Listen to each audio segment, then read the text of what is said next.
Hey guys, welcome back to the channel. This is a story about what if Naruto reincarnated in Percy Jackson. Before I start, please support for more amazing content and do consider subscribing to my channel and share this video with your friends. This is written by RANDOMGUY31 and link in description and support writer. Let's start the video. Chapter 1. Prologue. This is the story of someone who was a hero.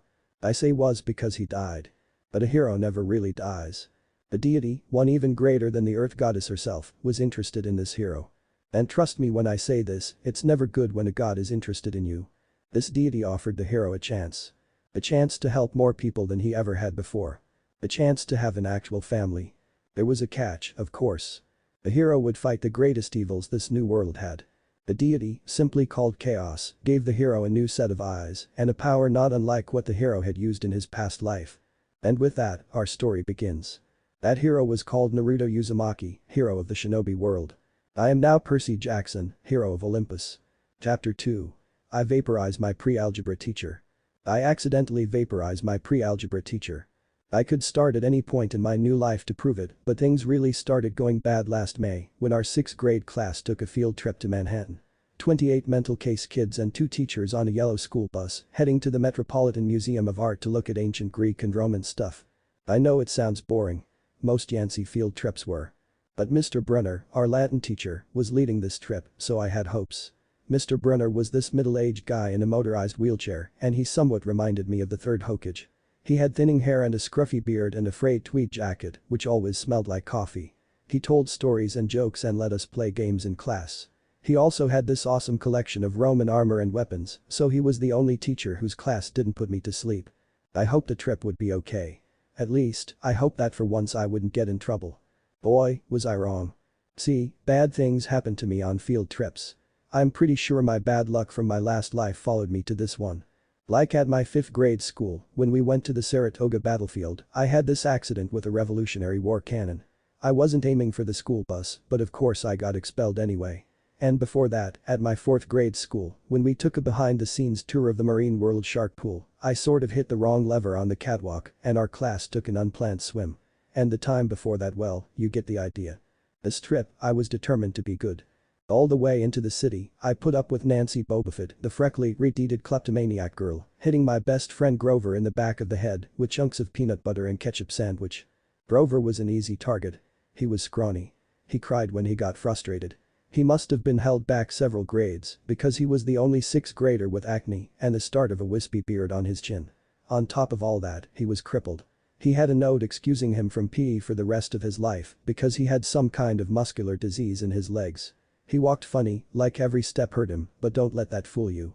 You should have seen him run when it was enchilada day in the cafeteria. Anyway, Nancy Bobofit was throwing wads of sandwich that stuck in his curly brown hair and she knew I couldn't do anything back to her because I was already on probation. The headmaster had threatened me with death by in-school suspension if anything bad, embarrassing, or even mildly entertaining happened on this trip. I'm going to kill her, I mumbled. I hate bullies. Grover tried to calm me down. It's okay. I like peanut butter.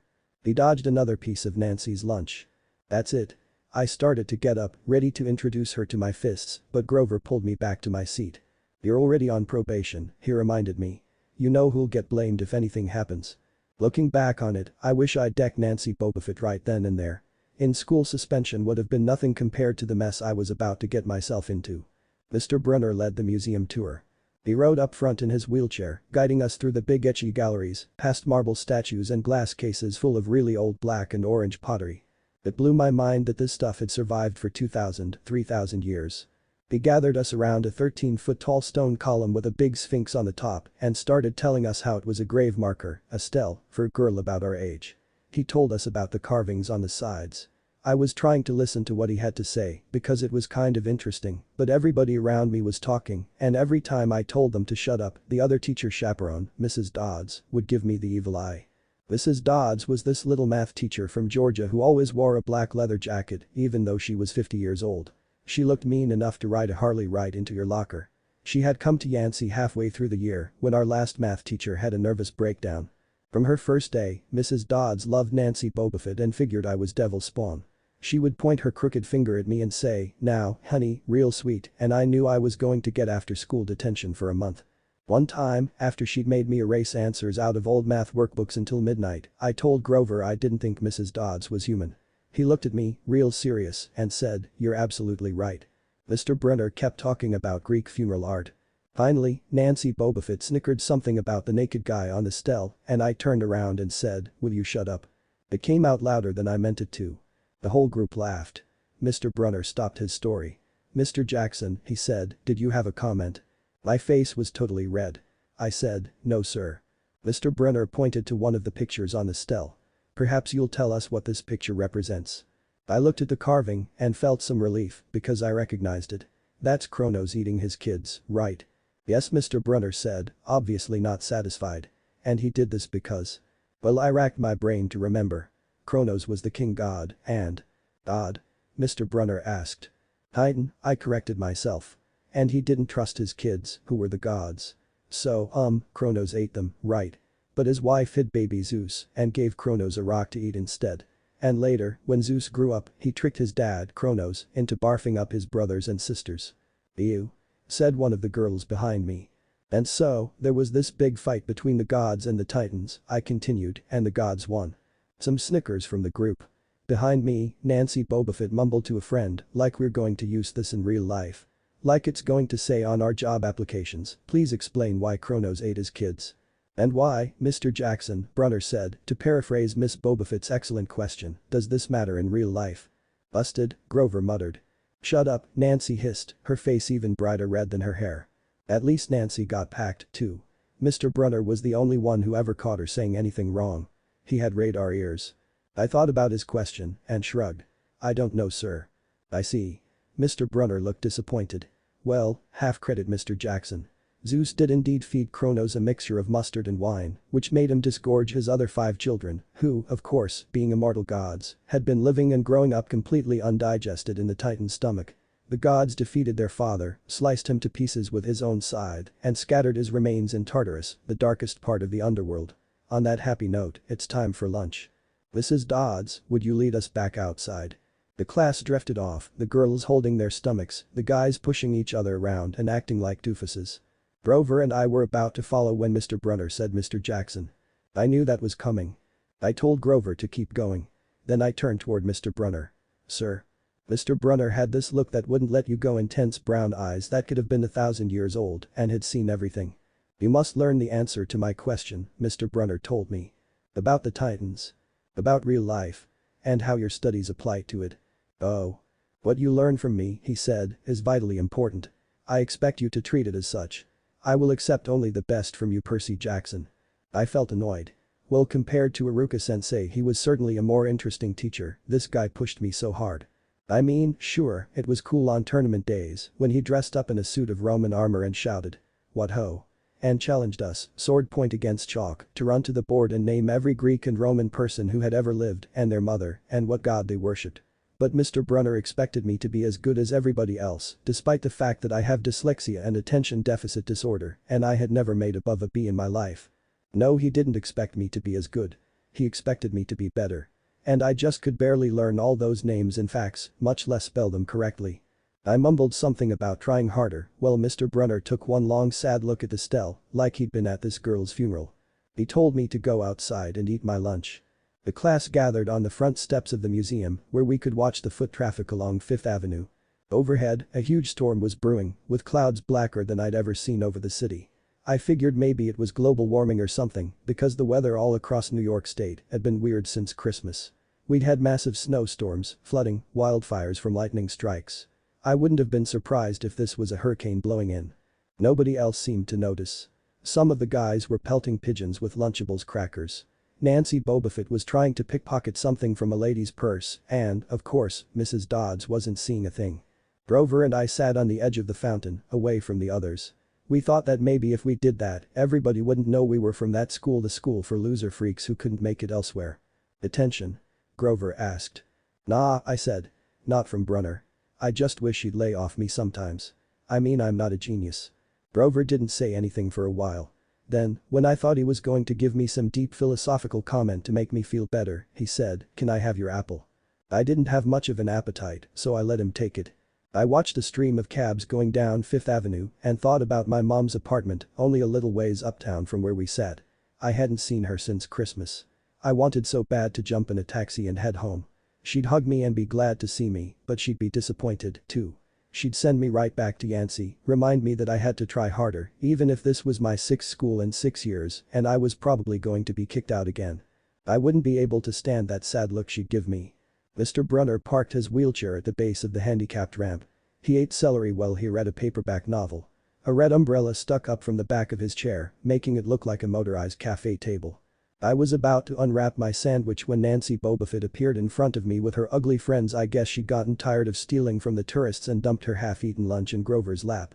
Oops. She grinned at me with her crooked teeth.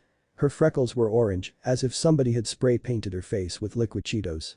I tried to stay cool. The school counselor had told me a million times, count to 10, get control of your temper. But I was so mad my mind went blank. A wave roared in my ears and I felt a tugging sensation in my gut. I don't remember touching her, but the next thing I knew, Nancy was sitting on her butt in the fountain, screaming. Percy pushed me. Mrs. Dodds materialized next to us. Some of the kids were whispering. Did you see the water? Like it grabbed her. I didn't know what they were talking about. All I knew was that I was in trouble again. As soon as Mrs. Dodds was sure poor little Nancy was okay, promising to get her a new shirt at the museum gift shop, etc., Mrs. Dodds turned on me. There was a triumphant fire in her eyes, as if I'd done something she'd been waiting for all semester. Now, honey. I know, I grumbled. A month erasing workbooks. That wasn't the right thing to say. Come with me, Mrs. Dodd said. Wait. Grover yelped. It was me. I pushed her. I stared at him, stunned. I couldn't believe he was trying to cover for me. Mrs. Dodd scared Grover to death. She glared at him so hard his whiskery chin trembled. I don't think so, Mr. Underwood, she said. But you will stay here. Grover looked at me desperately. It's okay, man, I told him. Thanks for trying. Honey, Mrs. Dodds barked at me. Now. Nancy Bobofit smirked. I gave her my deluxe I'll kill you later stare. Then I turned to face Mrs. Dodds, but she wasn't there. She was standing at the museum entrance, way at the top of the steps, gesturing impatiently at me to come on. How'd she get there so fast? I have moments like that a lot, when my brain falls asleep or something, and the next thing I know I've missed something, as if a puzzle piece fell out of the universe and left me staring at the blank place behind it. The school counselor told me this was part of the ADHD, my brain misinterpreting things. I wasn't so sure, and my ninja instinct was telling me to stay as far away from Mrs. Dodds as possible, but I went after Mrs. Dodds anyway. Halfway up the steps, I glanced back at Grover. He was looking pale, cutting his eyes between me and Mr. Brunner, like he wanted Mr. Brunner to notice what was going on, but Mr. Brunner was absorbed in his novel. I looked back up. Mrs. Dodds had disappeared again. She was now inside the building, at the end of the entrance hall. Okay, I thought. She's probably going to make me buy a new shirt for Nancy at the gift shop. But apparently that wasn't the plan. I followed her deeper into the museum. When I finally caught up to her, we were back in the Greek and Roman section. Except for us, the gallery was empty. Mrs. Dodds stood with her arms crossed in front of a big marble frieze of the Greek gods. She was making this weird noise in her throat, like growling. Even without the noise, I would have been nervous. It's weird being alone with a teacher, especially Mrs. Dodds. Something about the way she looked at the frieze, as if she wanted to pulverize it. You've been giving us problems, honey, she said. I did the safe thing. I said, yes ma'am. She tugged on the cuffs of her leather jacket. Did you really think you would get away with it? The look in her eyes was beyond mad. It was evil, like the look I had seen in the eyes of Orochimaru. She's a teacher, I thought nervously. It's not like she's going to hurt me or bite my neck to give me a curse mark. I said, I'll try harder, ma'am. Thunder shook the building. We are not fools, Percy Jackson, Mrs. Dodd said. It was only a matter of time before we found you out. Confess, and you will suffer less pain. I didn't know what she was talking about. All I could think of was that the teachers must have found the illegal stash of candy I'd been selling out of my dorm room. Or maybe they'd realized I got my essay on Tom Sawyer from the internet without ever reading the book and now they were going to take away my grade. Or worse, they were going to make me read the book. Well? She demanded. Ma'am, I don't. Your time is up, she hissed. Then the weirdest thing happened. Her eyes began to glow like barbecue coals. Her fingers stretched, turning into talons. Her jacket melted into large, leathery wings. She wasn't human. She was a shriveled hag with bat wings and claws and a mouth full of yellow fangs, and she was about to slice me to ribbons. Then things got even stranger. Mr. Brunner, who'd been out in front of the museum a minute before, wheeled his chair into the doorway of the gallery, holding a pen in his hand. "What ho, Percy!" he shouted and tossed a pen through the air. Mrs. Dodds lunged at me. With a yelp, I dodged and felt talons slashed the air next to my ear. I snatched the ballpoint pen out of the air, but when it hit my hand, it wasn't a pen anymore. It was a sword, Mr. Brunner's bronze sword, which he always used on tournament day.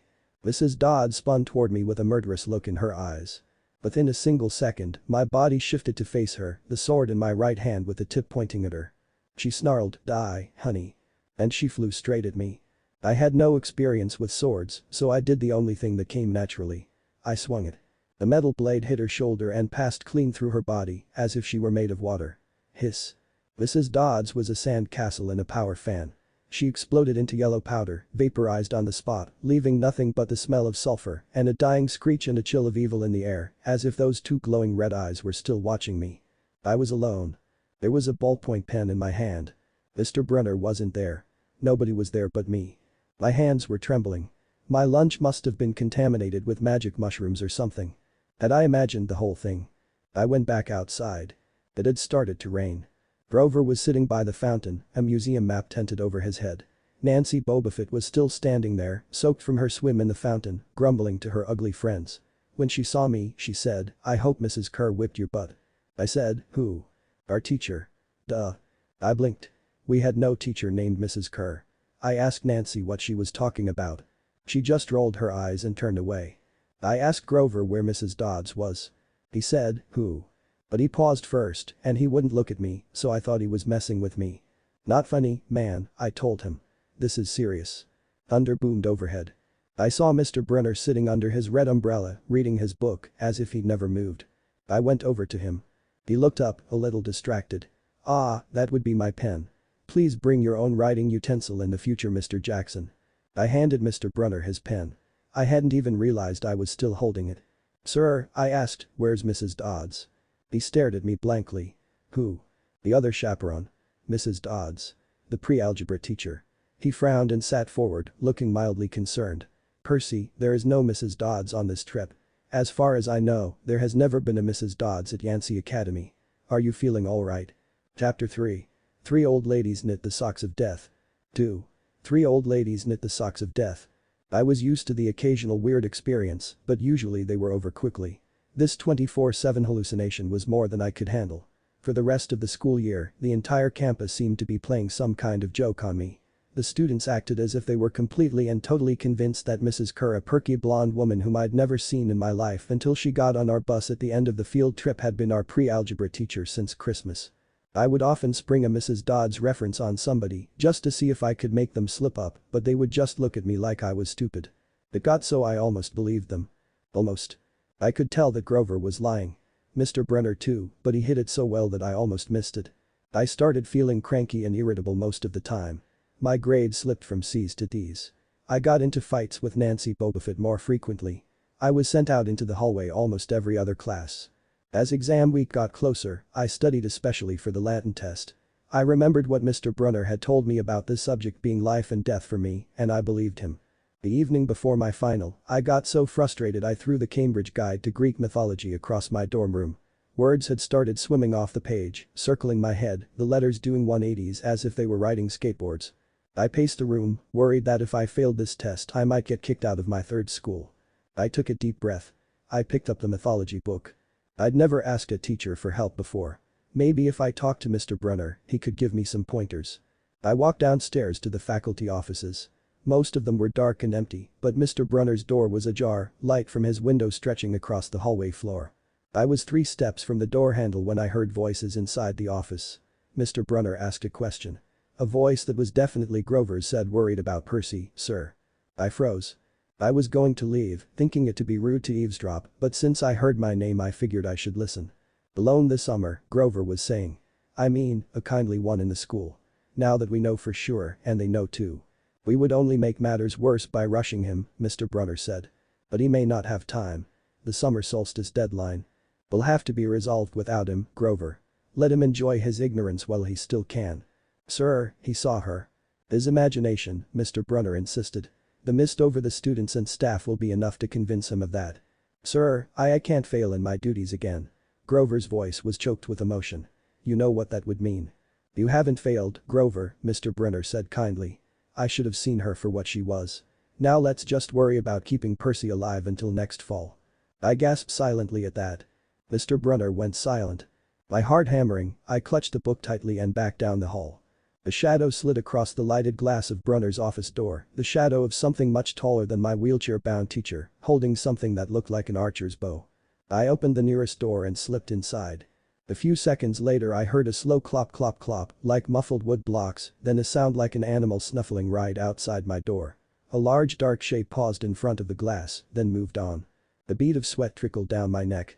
Somewhere in the hallway, Mr. Brunner spoke. Nothing, he murmured. My nerves haven't been right since the winter solstice. Mine neither, Grover said. But I could have sworn. Go back to the dorm, Mr. Brunner told him.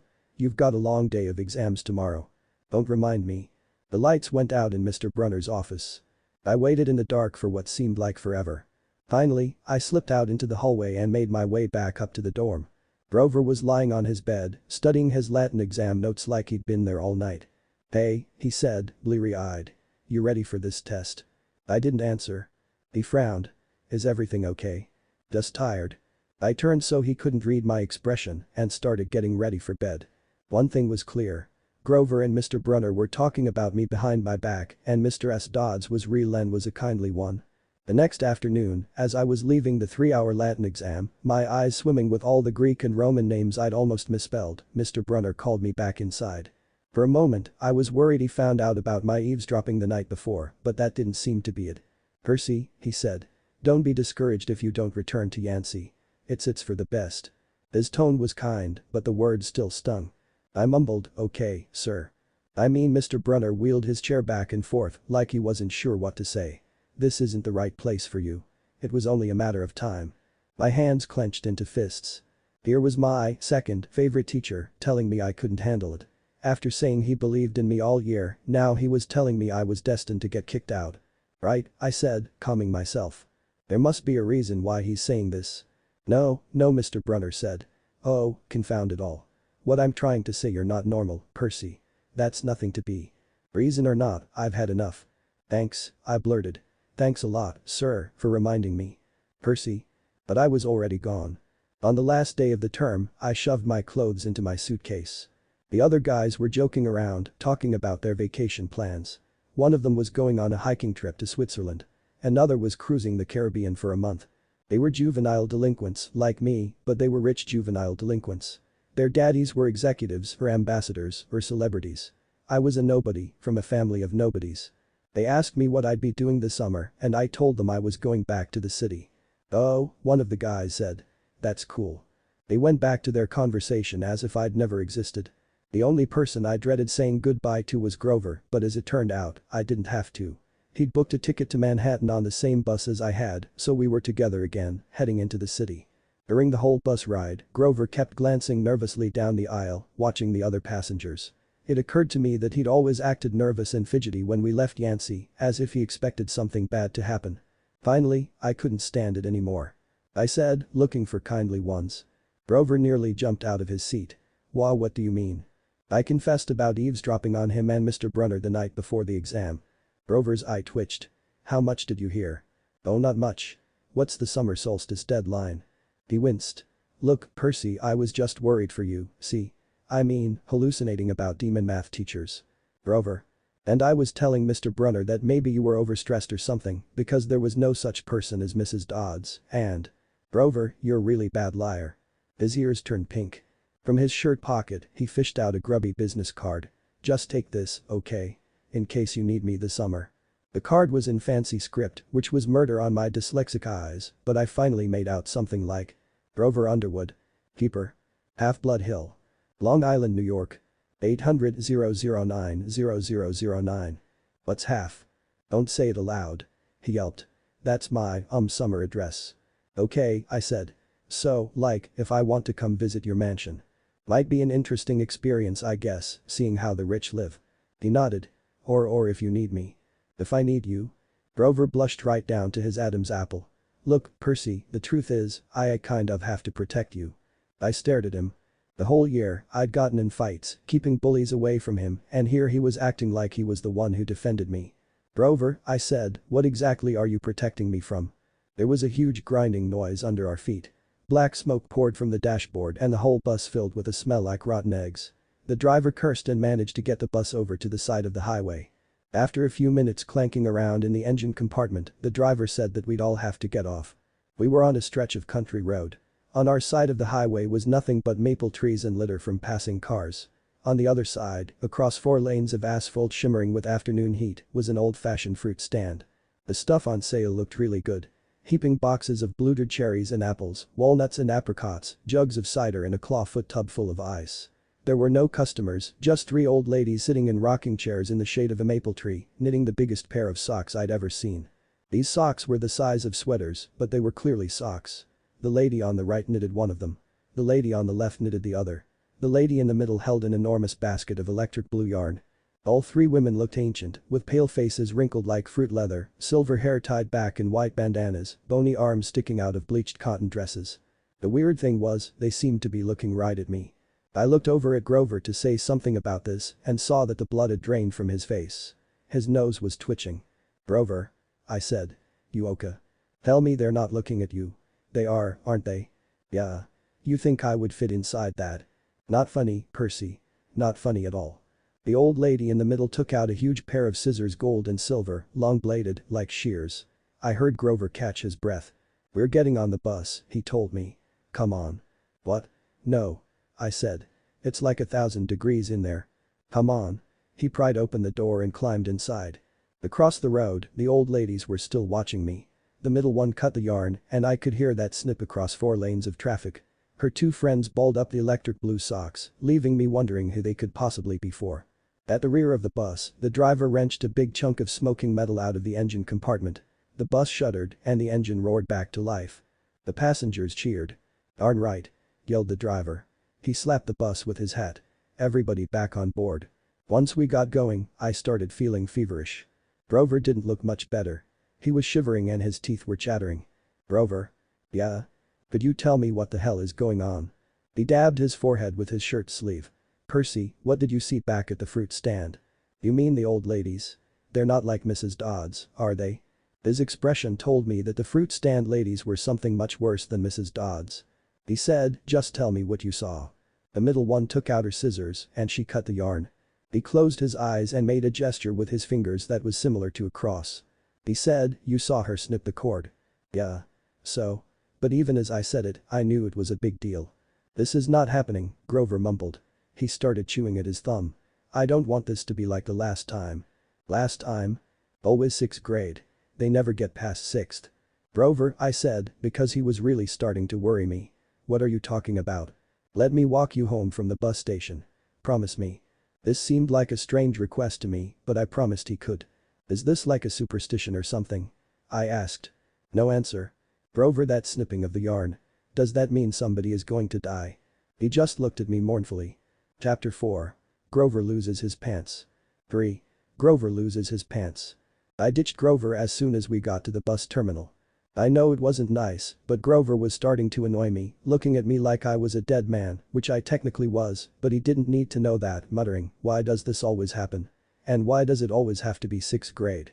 Whenever he got upset, Grover's bladder acted up, so I wasn't surprised when, as soon as we got off the bus, he made me promise to wait for him, then made a beeline for the restroom. Instead of waiting, I got my suitcase, slipped outside, and caught the first taxi uptown. The word about my mother, before you meet her. Her name is Sally Jackson and she's the best person in the world. Her own parents died in a plane crash when she was 5 and she was raised by an uncle who didn't care much about her.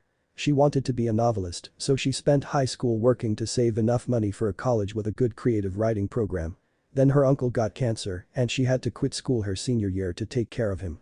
After he died, she was left with no money, no family, and no diploma. The only good break she ever got was meeting my dad. I have only one memory of him, holding me as a baby with a large smile and a sort of warm glow. My mom doesn't like to talk about him because it makes her sad. She has no pictures. They weren't even married. She told me he was rich and important and their relationship was a secret. Then one day, he set sail across the Atlantic on some important journey and he never came back. Lost at sea, my mom told me. Not dead. lost at sea. She worked odd jobs, took night classes to get her high school diploma, and raised me on her own. She never complained or got mad. Not even once. But I knew I wasn't an easy kid. Finally, she married Gabe Ugliano, who I immediately knew was trouble, but mom didn't believe me when I told her. I nicknamed him Smelly Gabe because the guy reeked. Between the two of us, we made my mom's life pretty hard. The way Smelly Gabe treated her, the way he and I would occasionally get into fights, well, when I came home is a good example. I walked into our little apartment, hoping my mom would be home from work. Instead, Smelly Gabe was in the living room, playing poker with his buddies. Chips and beer cans were strewn all over the carpet. Hardly looking up, he said, "So, you're home. Where's my mom?" "Working," he said. "You got any cash?" That was it. No welcome back. No how has your life been the last 6 months. Babe had put on weight, which was saying something. He was fat enough to make Choji look like a pencil. He had about 3 hairs on his head, all combed over his bald scalp. He managed the electronics mega mart in Queens, but he stayed home most of the time. I don't know why he hadn't been fired long before. He just kept on collecting paychecks and spending the money on cigars and beer. He had expected me to provide his gambling funds. He called it our guy secret. The first time he tried that, I punched him in the face and dyed his clothes pink. "I don't have any cash," I told him. "You took a taxi from the bus station," he said. "Probably paid with a 20. Got 6, $7 and change. Somebody expects to live under this roof, he ought to carry his own weight. Am I right, Eddie?" Eddie, the super of the apartment building, looked at me with a twinge of sympathy. "Come on, Gabe," he said. "The kid just got here." "Am I right?" Gabe repeated. Eddie scowled into his bowl of pretzels. "Maybe I should have been more specific. I meant I don't have any cash for you," I said with a growl as I walked past them. "Your report card came, boy," he shouted after me. I wouldn't act so snooty. I slammed the door to my room, which wasn't really my room. During school, it was Gabe's study. He didn't study anything in there except old car magazines, but he loved shoving my stuff in the closet, leaving his muddy boots on my windowsill, and doing his best to make the place smell like his nasty cologne and cigars and stale beer. I remembered Grover's look of panic, how he'd made me promise I wouldn't go home without him. A sudden chill rolled through me. I felt like something was looking for me right now, maybe pounding its way up the stairs, growing long, horrible talons. Then I heard my mom's voice. "Percy." She opened the bedroom door, and my fears melted. My mother can make me feel good just by walking into the room. Her eyes sparkle and change color in the light. Her smile is as warm as a quilt. She's got a few gray streaks mixed in with her long brown hair, but I never thought of her as old. "Oh, Percy." She hugged me tight. "I can't believe it. You've grown since Christmas." The red, white and blue sweet on America uniform smelled like chocolate, licorice, and all the other stuff she sold at the candy shop in Grand Central. She'd brought me a huge bag of free samples, the way she always did when I came home. We sat together on the edge of the bed. While I attacked the blueberry sour strings, she ran her hand through my hair and demanded to know everything I hadn't put in my letters. I just talked animatedly, talking about random incidents which happened in the school, like how the English teacher's chair happened break, or the many times the PE teacher tried to get me to join the school football team. I was more of a basketball guy myself. From the other room, Gabe yelled, "Hey, Sally, how about some bean dip, huh?" I started to get up, ready to turn Gabe into bean dip, but my mom held me down. For her sake, I tried to sound upbeat about my last days at Yancey Academy. I'd made some new friends. I'd done pretty well in Latin especially. And honestly, the fights hadn't been as bad as the headmaster said. I liked Yancey Academy. Until that trip to the museum. "What?" my mom asked. Her eyes tugged at my conscience, trying to pull out the secrets. "Did something scare you?" "No, Mom." I felt guilty. I wanted to tell her about Mrs. Dodds, but I didn't want her to be in danger if I was being targeted. "We are not fools, Percy Jackson," she had said. "It was only a matter of time before we found you out. Confess, and you will suffer less pain." She pursed her lips. She knew I was holding back but didn't push me. "I have a surprise for you," she said. "We're going to the beach." I grinned. "Montauk. 3 nights same cabin. When?" She smiled. "As soon as I get changed." My mom and I hadn't been to Montauk the last 2 summers because Gabe said there wasn't enough money. Babe appeared in the doorway and growled, "Bean dip, Sally. Didn't you hear me?" Yet again, I found myself being held back by my mother as I glared at him. He flinched so slightly that even I almost didn't notice, but I took the tiny victory anyway. "I was on my way, honey," she told Gabe. "We were just talking about the trip." Babe's eyes got small. "The trip? You mean you were serious about that?" "Course we were. You will let us go, right?" I said with an ever so sweet smile. Of course, he will, my mom said evenly. Your stepfather is just worried about money. That's all. Besides, she added, Gabriel won't have to settle for bean dip. I'll make him enough 7-layer dip for the whole weekend. Guacamole. Sour cream. The works. Babe immediately backed down. So, this money for your trip, it comes out of your clothes budget, right? Yes, honey, my mother said. And you won't take my car anywhere but there and back. We'll be very careful. Babe scratched his double chin. Maybe if you hurry with that 7-layer dip, and if the kid never mind. That's what I thought, you discount walrus. He went back to his game. Thank you, Percy, my mom said. Once we get to Montauk, we'll talk more about whatever you've forgotten to tell me, okay? For a moment, I thought I saw anxiety in her eyes, the same fear I'd seen in Grover during the bus ride, as if my mom too felt an odd chill in the air. But then her smile returned, and I wondered if I imagined it. She ruffled my hair and went to make Gabe his 7-layer dip. An hour later we were ready to leave. Babe took a break from his poker game long enough to watch me lug my mom's bags to the car. He kept griping and groaning about losing her cooking and, more important, his 78 Camaro for the whole weekend. Not a scratch on this car, boy, he warned me as I loaded the last bag. Not one little scratch. Like I'd be the one driving, I was 12. Watching him lumber back toward the apartment building, I made the hand gesture I'd seen Grover make on the bus, a sort of warding off evil gesture, a clawed hand over my heart, then a shoving movement toward Gabe. The screen door slammed shut so hard it whacked him in the butt and sent him flying up the staircase, as if he'd been shot from a cannon. Maybe it was just the wind or some accident with the hinges, but I didn't check as I turned around to control my snickering. I got in the Camaro and told my mom to step on it. Our rental cabin was on the South Shore, way out at the tip of Long Island. It was a little pastel box with faded curtains, half sunken into the dunes. There was always sand in the sheets and spiders in the cabinets, and most of the time the sea was too cold to swim in. I loved the place. We'd been going there since I was a baby. My mom had been going even longer. She never exactly said, but I knew why the beach was special to her. It was the place where she'd met my dad. As we got closer to Montauk, she seemed to grow younger, years of worry and work disappearing from her face. We got there at sunset, opened all the cabin's windows, and went through our usual cleaning routine. We walked on the beach, fed blue corn chips to the seagulls, and munched on blue jelly beans, blue saltwater taffy, and all the other free samples my mom had brought from work. I guess I should explain the blue food. See, Gabe had once told my mom there was no such thing. They had this fight, which seemed like a really small thing at the time. But ever since, my mom went out of her way to eat blue. She baked blue birthday cakes. She mixed blueberry smoothies. She bought blue corn tortilla chips and brought home blue candy from the shop and even made me blue noodles, usually ramen. When it got dark, we made a fire. We roasted hot dogs and marshmallows. Mom told me stories about when she was a kid, back before her parents died in the plane crash. She told me about the books she wanted to write someday when she had enough money to quit the candy shop. Eventually, I got up the nerve to ask about what was always on my mind whenever we came to Montauk, my father. Mom's eyes went all misty. I figured she would tell me the same things she always did, but I never got tired of hearing them. He was kind, Percy, she said. Tall, handsome, and powerful. But gentle, too. You have his black hair, you know, and his green eyes. Mom fished a blue jelly bean out of her candy bag. I wish he could see you, Percy. He would be so proud. I wondered how she could say that. Unless he knew what I got up to as Naruto, I didn't know what he could be proud of. How old was I? I asked. I mean, when he left.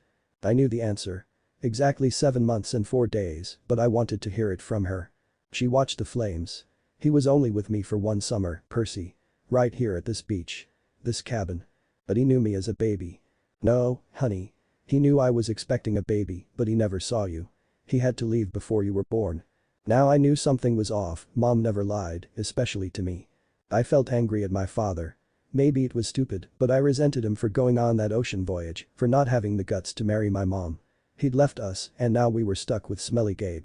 Are you going to send me away again? I asked her. To another boarding school. She pulled a marshmallow from the fire. I don't know, honey. Her voice was heavy. I think we'll have to do something. But why? I could help out at home, keep the football in line. She took my hand and squeezed it tight. It's for your own good. I have to send you away. Her words reminded me of what Mr. Brunner had said, that it was best for me to leave Yancey, and what Grover had been saying, that he had to protect me. Because I'm not normal, I said. You say that as if it's a bad thing, Percy. But you don't realize how important you are. I thought Yancey Academy would be far enough away. I thought you'd finally be safe. Safe from what? She met my eyes, and a flood of memories came back to me, all the weird, scary things that had ever happened to me, some of which I'd tried to forget. During 3rd grade, a man in a black trench coat had stalked me on the playground. When the teachers threatened to call the police, he went away growling, but no one believed me when I told them that under his broad-brimmed hat, the man only had one eye, right in the middle of his head. Before that really early memory, I was in preschool, and a teacher accidentally put me down for a nap in a cot that a snake had slithered into. My mom screamed when she came to pick me up and found me beside a limp, scaly rope I strangled to death with my meaty toddler hands. In every single school, something creepy had happened, something unsafe, and I was forced to move. "I've tried to keep you as close to me as I could," my mom said. "They told me that was a mistake. But there's only one other option, Percy, the place your father wanted to send you. And I just can't stand to do it. Dad wanted me to go to a special school." "Not a school," she said softly. "A summer camp." I narrowed my eyes. Why would my dad talk to my mom about a summer camp? And if it was so important, why hadn't she ever mentioned it before? "I'm sorry, Percy," she said, seeing the look in my eyes. "But I can't talk about it. I couldn't send you to that place. It might mean saying goodbye to you for good." "For good? But it's only a summer camp. Besides, they wouldn't be able to keep me from visiting you." She turned toward the fire, and I knew from her expression that if I asked her any more questions she would start to cry. That night I had a vivid dream. It was storming on the beach, and 2 beautiful animals, a white horse and a golden eagle, were trying to kill each other at the edge of the surf. The eagle swooped down and slashed the horse's muzzle with its huge talons. The horse reared up and kicked at the eagle's wings. As they fought, the ground rumbled, and a monstrous voice chuckled somewhere beneath the earth, goading the animals to fight harder. I ran toward them, trying to stop them from killing each other, but I was running in slow motion, even though I could see my surroundings passing by me in a blur. I knew I would be too late.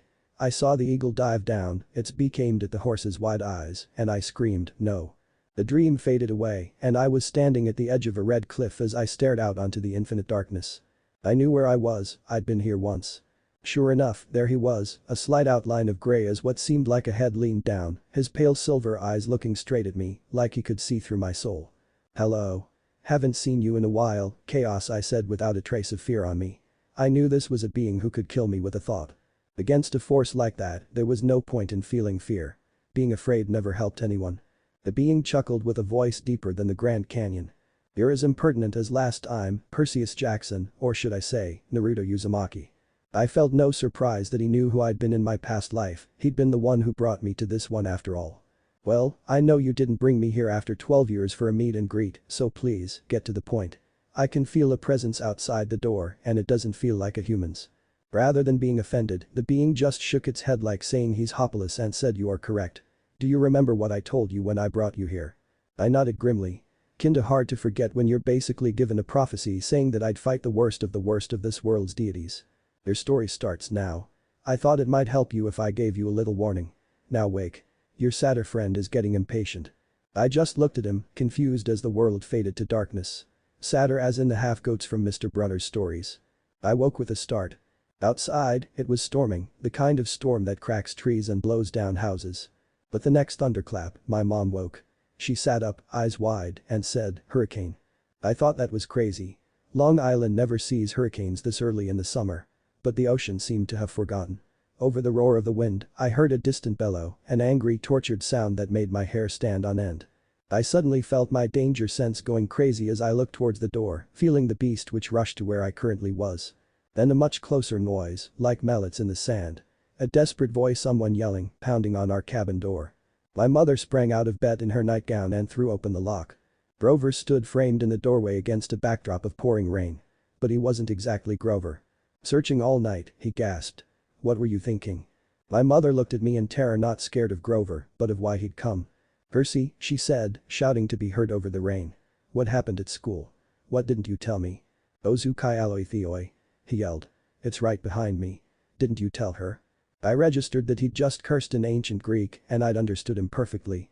I did wonder though about how Grover had gotten here by himself in the middle of the night. Because Grover didn't have his pants on and where his legs should be. "Oh. That's what Chaos meant by sadder friend." My mom looked at me sternly and talked in a tone she'd never used before. "Percy. Tell me now." I immediately told her about the old ladies at the fruit stand and Mrs. Dodds, and my mom stared at me, her face deathly pale in the flashes of lightning. She grabbed her purse, tossed me my rain jacket and said, "Get to the car. Both of you. Go." Chapter 5. I learned bullfighting. 4. I learned bullfighting. We tore through the night along dark country roads. Wind slammed against the Camaro. Rain lashed the windshield. I didn't know how my mom could see anything, but she kept her foot on the gas. I asked a question which had been bugging me for a bit now. "So, you and my mom know each other?" Grover's eyes flitted to the rearview mirror, though there were no cars behind us. "Not exactly," he said. "I mean, we've never met in person. But she knew I was watching you." "Watching me?" "Keeping tabs on you. Making sure you were okay. But I wasn't faking being your friend," he added hastily. "I am your friend." "Okay man, but what is going on? And who is after me?" "Oh, nobody much," Grover said, "just the Lord of the Dead and a few of his bloodthirstiest minions." "Grover. Sorry Mrs. Jackson.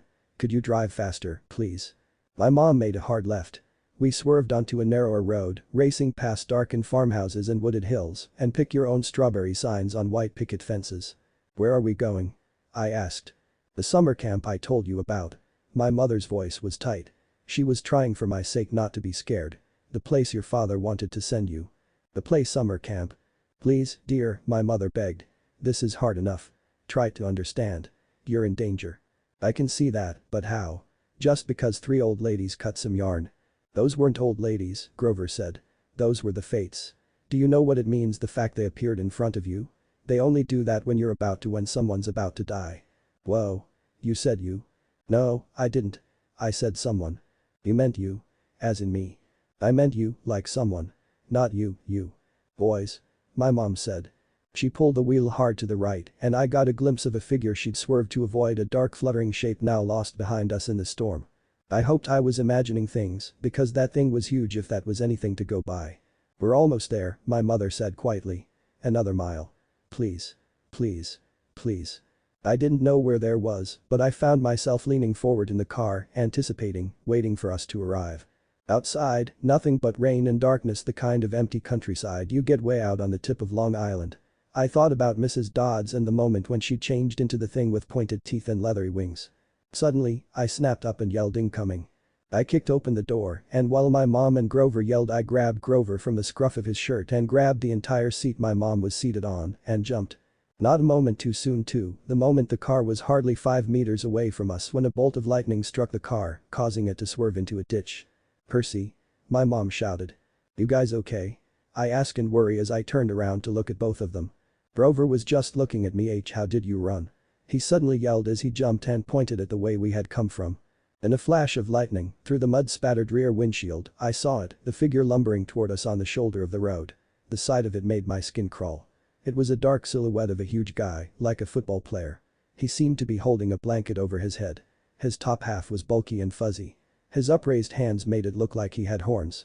I swallowed hard. "What the?" "Percy," my mother said, deadly seriously, "you have to run. Do you see that big tree?" "What?" Another flash of lightning, and through the smoking hole in the roof I saw the tree she meant. A huge White House Christmas tree-sized pine at the crest of the nearest hill. "That's the property line," my mom said. "Get over that hill and you'll see a big farmhouse down in the valley. Run and don't look back. Yell for help. Don't stop until you reach the door." "No way I go without you both with me." Her face was pale, her eyes as sad as when she looked at the ocean. "You guys, let's just go quickly," Grover whimpered. The man with the blanket on his head kept coming toward us, making his grunting, snorting noises. As he got closer, I realized he couldn't be holding a blanket over his head because his huge meaty hands were swinging at his sides. There was no blanket. Meaning the bulky, fuzzy mass that was too big to be his head was his head.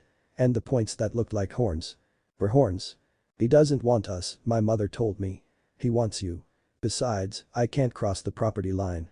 "But we don't have time, Percy. Go. Please." Glancing back, I got a clear look at the monster. He was 7 feet tall, easy, his arms and legs like something from the cover of Muscle Man magazine, bulging biceps and triceps and a bunch of other ceps, all stuffed like baseballs under vein-webbed skin. He wore no clothes except underwear, bright white Fruit of the Looms, which would have looked funny, except that the top half of his body was so scary. Coarse brown hair started at about his belly button and got thicker as it reached his shoulders. Wow. Rock Lee would drool after seeing this guy. His neck was a mass of muscle and fur leading up to his enormous head, which had a snout as long as my arm, snotty nostrils with a gleaming brass ring, cruel black eyes, and horns, enormous black and white horns. I recognized the monster, all right. He had been in one of the first stories Mr. Brunner told us. But he couldn't be real. I blinked the rain out of my eyes. That's Asifi's son, my mother said. I wish I'd known how badly they want to kill you.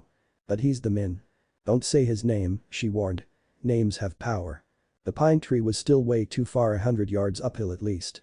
I glanced behind me again. I could make it easily, but I refused to leave behind my mother and my furry friend. The bull man hunched over our car, looking in the windows or not looking, exactly. More like snuffling, nuzzling. I wasn't sure why he bothered, since we were only about 50 feet away. Mom, what's he doing? Doesn't he see us? His sight and hearing are terrible, she said. He goes by smell. But he'll figure out where we are soon enough. As if on cue, the bull man bellowed in rage. He picked up Gabe's Camaro by the torn roof, the chassis creaking and groaning. He raised the car over his head and threw it down the road. It slammed into the wet asphalt and skidded in a shower of sparks for about half a mile before coming to a stop. The gas tank exploded. Not a scratch, I remembered Gabe saying. Oops. Percy, my mom said. When he sees us, he'll charge. Wait until the last second, then jump out of the way directly sideways. He can't change directions very well once he's charging. Do you understand? I nodded, but asked a question I almost didn't want the answer to. How do you know all this? I've been worried about an attack for a long time. I should have expected this. I was selfish, keeping you near me. Another bellow of rage, and the bullman started tromping uphill. He'd smelled us. The bullman closed in. Another few seconds and he'd be on top of us. My mother must have been exhausted, but she strongly said. Go, Percy. Separate. Remember what I said. I didn't want to split up, but I knew that she was right. I sprinted to the left, turned, and saw the creature bearing down on me. His black eyes glowed with hate. He lowered his head and charged. Those razor-sharp horns aimed straight at my chest. I wouldn't be able to outrun this thing, not at my current level. So, I held my ground, and at the last moment, I jumped to the side. Shinobi Tactic 101. When dealing with a big opponent, use their weight and momentum against them. The bull man stormed past like a freight train, then bellowed with frustration and turned, but not toward me this time, toward my mother, who was panting while Grover ran to the huge farmhouse at the valley. The bull man grunted, pawing the ground. He kept eyeing my mother, who was now retreating slowly downhill, back toward the road, trying to lead the monster away from me. Run, Percy. She told me. I can't go any farther. Run. I shook my head firmly and ran at the minotaur, skidding under his legs and punching with all my might, aiming for its left ankle. It mewed in anger as it stumbled and fell, rolling down the hill. I felt anger, the most amount of anger I'd felt in this life, but I didn't care about that. I'd already lost my mom as Naruto. I refused to lose her as Percy. Rather than regroup with her, I jumped with inhumane strength, landing on the minotaur's head and started stomping its forehead. Naturally, it didn't appreciate that. As I almost took out its left eye, it bashed its head against the ground, leaving me in a dazed state. Before it could do anything to me, however, a pebble bounced off of its right horn. We both turned to see my mom holding a few more pebbles. Her eyes widened but hardened and she yelled, "Come at me," not him, and ran the opposite way. The minotaur caught her easily and grabbed her by the neck. "Mom." She caught my eyes, managed to choke out one last word. "Go."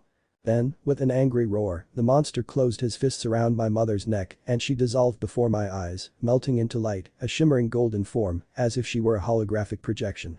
A blinding flash, and she was simply gone. No.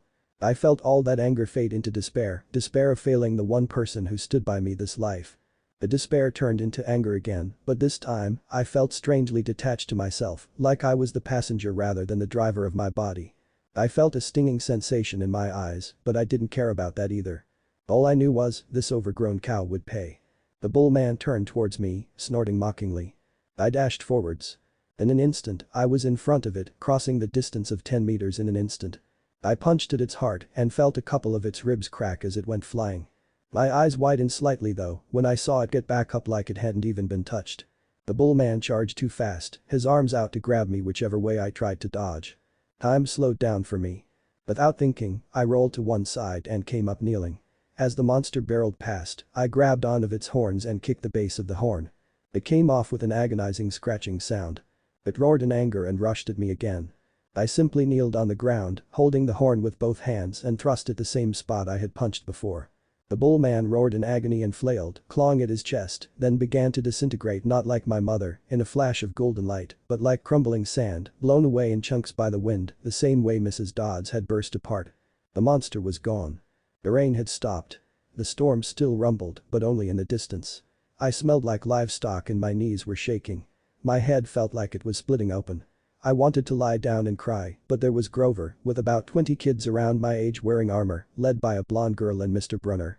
The last thing I remember is collapsing on the ground, looking up at the stars above, and saw one start to fall.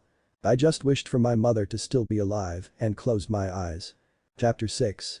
I play pinochle with a horse. 5. I play pinochle with a horse. I must have woken up several times, but what I heard and saw made no sense, so I just passed out again. I remember lying in a soft bed, being spoon-fed something that tasted like miso ramen, only it was pudding. The girl with curly blonde hair hovered over me, smirking as she scraped drips off my chin with the spoon. When she saw my eyes open, she asked, "What will happen at the summer solstice?" I managed to croak, "What?" She looked around, as if afraid someone would overhear. "What's going on? What was stolen? We've only got a few weeks." Somebody knocked on the door, and the girl quickly filled my mouth with pudding. When I finally came around for good, there was nothing weird about my surroundings, except that they were nicer than I was used to. I was sitting in a deck chair on a huge porch, gazing across a meadow at green hills in the distance. The breeze smelled like strawberries. There was a blanket over my legs, a pillow behind my neck. All that was great, but my mouth felt like 1,000 kunai had hit it. My tongue was dry and nasty and every one of my teeth hurt. On the table next to me was a tall drink. It looked like apple juice, with a green straw and a paper parasol stuck through a maraschino cherry. Grover was leaning against the porch railing, looking like he hadn't slept in a week. He was wearing blue jeans, Converse high tops and a bright orange t-shirt that said Camp Half-Blood. Just plain old Grover, not the satyr. Reverently, he placed a shoebox in my lap. Inside was a black and white bull's horn, the base jagged from being broken off, the tip splattered with dried blood. "You've been out for almost 2 days. How much do you remember?" "My mom. Did she really?" He looked down. I stared across the meadow. There were groves of trees, a winding stream, acres of strawberries spread out under the blue sky. The valley was surrounded by rolling hills, and the tallest one, directly in front of us, was the one with the huge pine tree on top. My mother was gone. The one person I had for a family had been taken away from me again. "I'm sorry," Grover sniffled. "I'm a failure. I'm the worst satyr in the world." He moaned, stomping his foot so hard it came off. I mean, the Converse high top came off. The inside was filled with styrofoam, except for a hoof-shaped hole. "Oh, sticks," he mumbled. Grover was sniffling. The poor kid satyr looked as if he expected to be hit. "It wasn't your fault." "Yes, it was. I was supposed to protect you." But why I suddenly felt dizzy, my vision swimming. "Don't strain yourself," Grover said. "Here." He helped me hold my glass and put the straw to my lips. I recoiled at the taste because I was expecting apple juice. It wasn't that at all. It was ramen. Liquid ramen, noodles and all.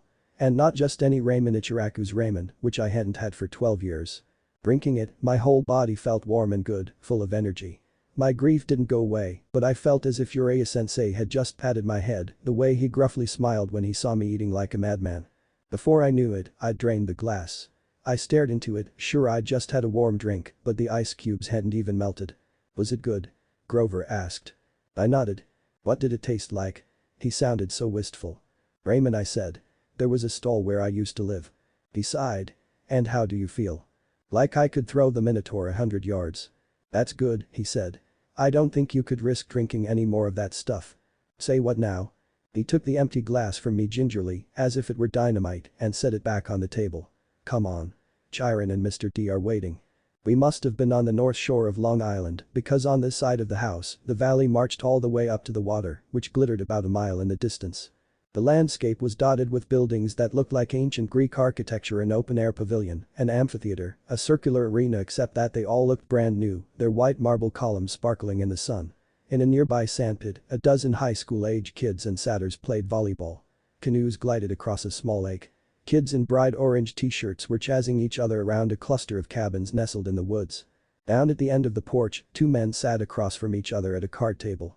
The blonde-haired girl who'd spoon-fed me ramen-flavored pudding was leaning on the porch rail next to them. The man facing me was small, but porky. He had a red nose, big watery eyes, and curly hair so black it was almost purple. He looked like those paintings of baby angels cherubs. He looked like a cherub who turned middle-aged in a trailer park. "That's Mr. D," Grover murmured to me. "He's the camp director. Be polite." "The girl, that's Annabeth Chase. She's just a camper, but she's been here longer than just about anybody. And you already know Chiron." He pointed at the guy whose back was to me. "Mr. Brunner?" I yelled in shock. My ex-Latin teacher turned and smiled at me. "Ah, good, Percy," he said. "Now we have 4 for Pinochle." He offered me a chair to the right of Mr. D, who looked at me with bloodshot eyes and heaved a great sigh. "Oh, I suppose I must say it. Welcome to Camp Half-Blood. There. Now, don't expect me to be glad to see you." Thanks." I scooted a little farther away from him because if there was one thing I had learned from Tsunade, it was how to tell when an adult has been hitting the bottle. "Annabeth," Mr. Brunner called to the blonde girl.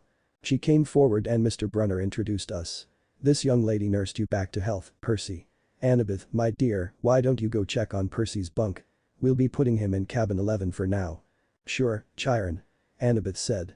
She was probably my age, maybe a couple of inches taller and a lot more athletic looking. With her deep tan and her curly blonde hair, she was almost exactly what I thought a stereotypical California girl would look like, except her eyes were startling gray. She said, "You drool when you sleep." Then she sprinted off down the lawn. "So," I said, anxious to change the subject. "You work here, Mr. Brunner?" "Not Mr. Brunner," the ex-Mr. Brunner said. "I'm afraid that was a pseudonym. You may call me Chiron." "Okay," I looked at the director. "And Mr. D, what does that stand for?" Mr. D stopped shuffling the cards. "Young man, names are powerful things. You don't just go around using them for no reason." "Makes sense." "Oh. Right. Sorry. I must say, Percy," Chiron broke in, "I'm glad to see you alive. It's been a long time since I've made a house call to a potential camper. I'd hate to think I've wasted my time." "House call?" "My year at Yancey Academy, to instruct you. We have satyrs at most schools, of course, keeping a lookout. But Grover alerted me as soon as he met you. He sensed you were something special, so I decided to come upstate. I convinced the other Latin teacher to take a leave of absence." I focused and a new memory popped up, one that had been fuzzy till now, a different Latin teacher who taught for a week before Mr. Brunner had replaced her. "You came to Yancey just to teach me?" I asked. Chiron nodded. "Honestly, I wasn't sure about you at first. We contacted your mother, let her know we were keeping an eye on you in case you were ready for Camp Half-Blood. But you still had so much to learn. Nevertheless, you made it here alive, and that's always the first test."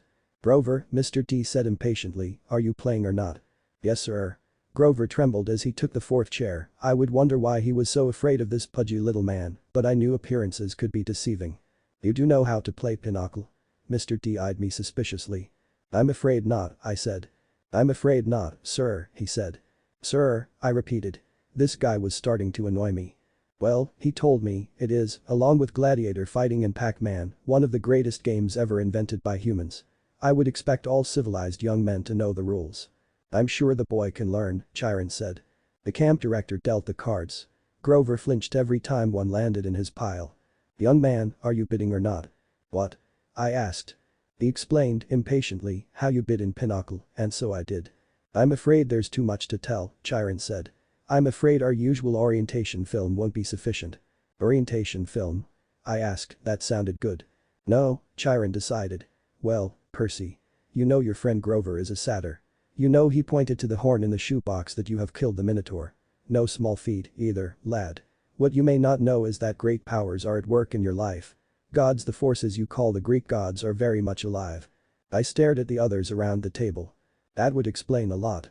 Satyrs, Chiron and the Minotaur were from Greek mythology after all. Mr. D suddenly yelled, "Oh, a royal marriage. Trick. Trick." He cackled as he tallied up his points. "Mr. D," Grover asked timidly, "if you're not going to eat it, could I have your Diet Coke can?" "Eh? Oh, all right."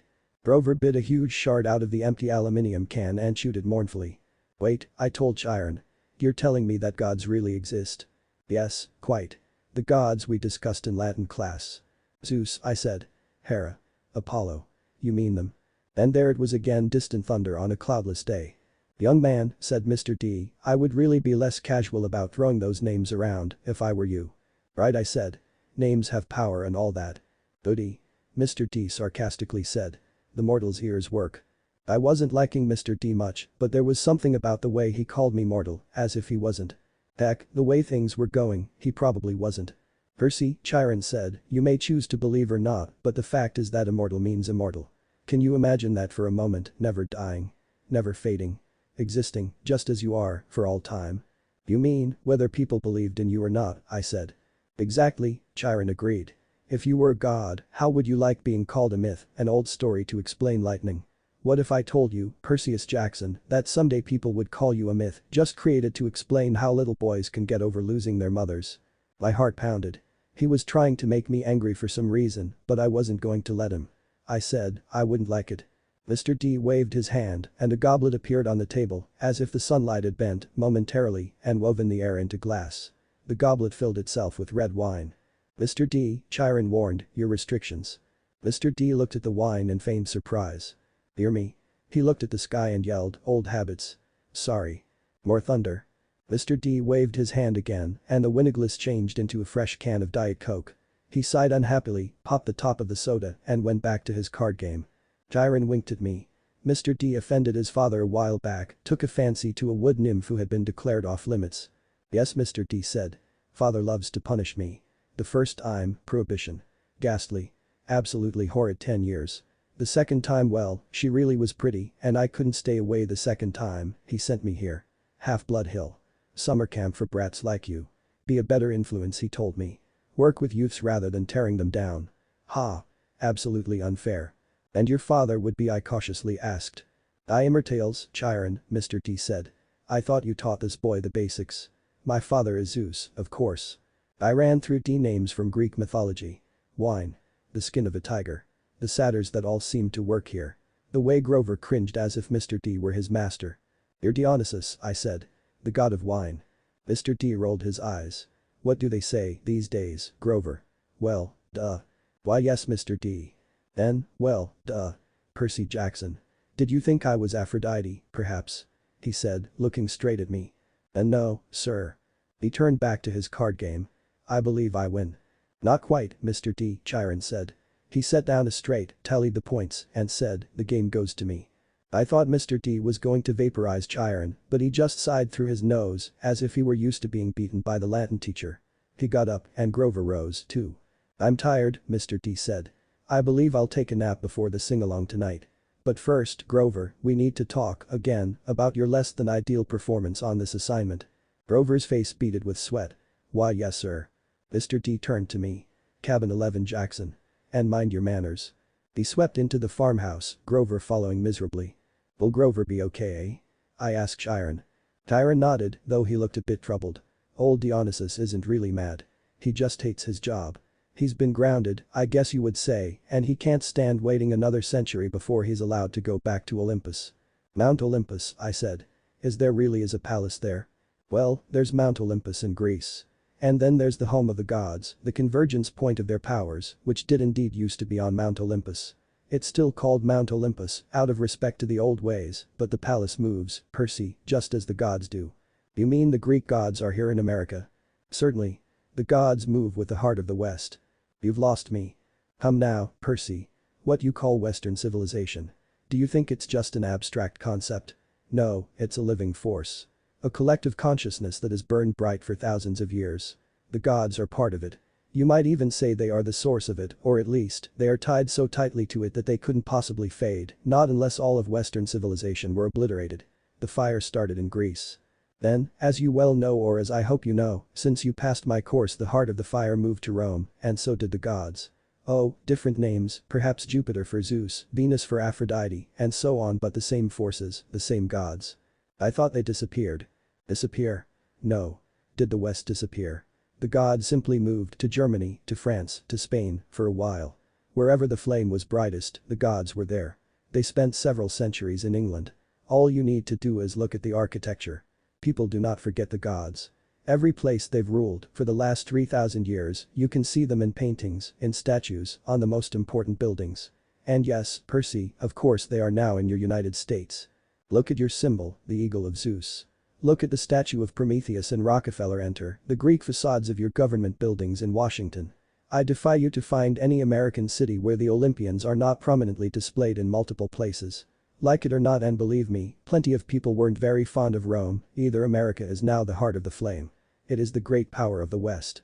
And so, Olympus is here. And we are here. And how do I fit into all this? Chiron smiled.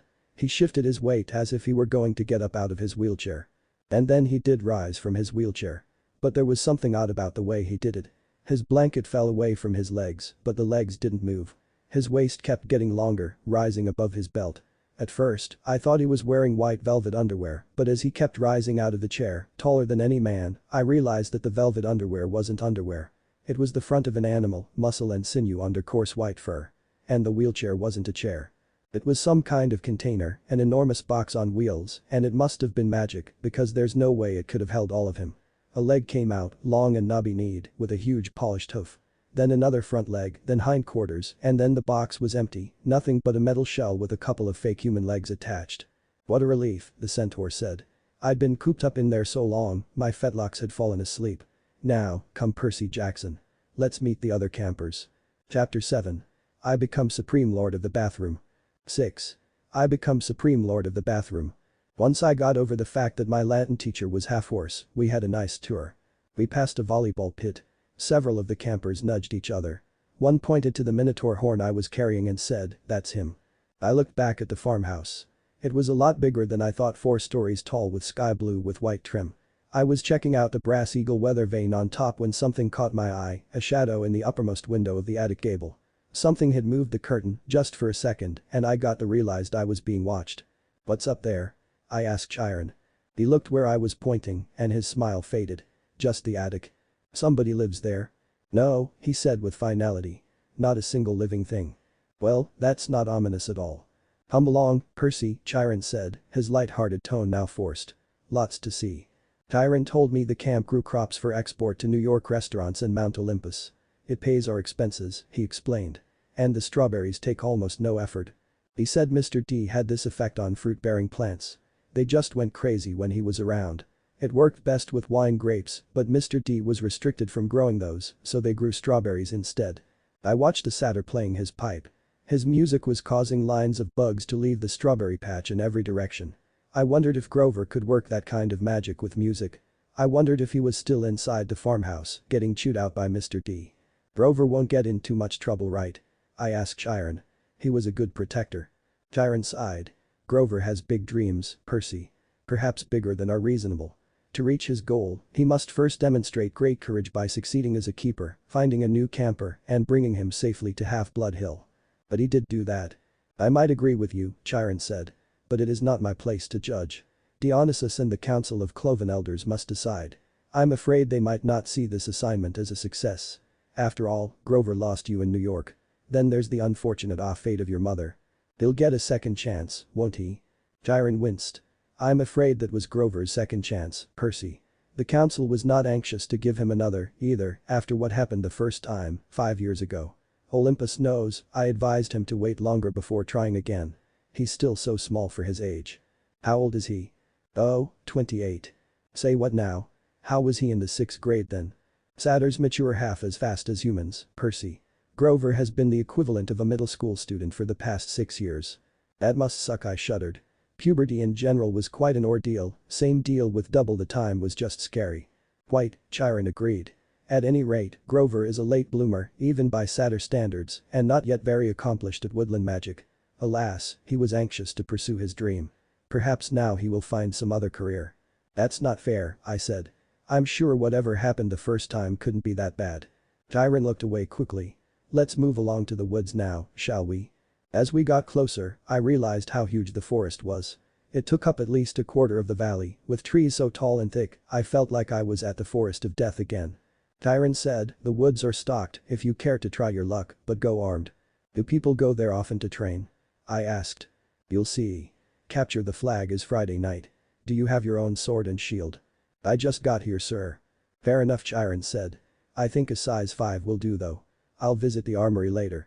We saw the archery range, the canoeing lake, the stables, which Chiron didn't like very much, the javelin range, the amphitheater, and the arena where Chiron said they held sword and spear fights. "Only sword and spear fights. Do they ever hold fights with only hand-to-hand combat?" I asked. "Sometimes," he said. "Not usually." "Oh, yes, and there's the mess hall." Chiron pointed to an outdoor pavilion framed in white Grecian columns on a hill overlooking the sea. There were a dozen stone picnic tables. No roof. No walls. What if it rains? I asked.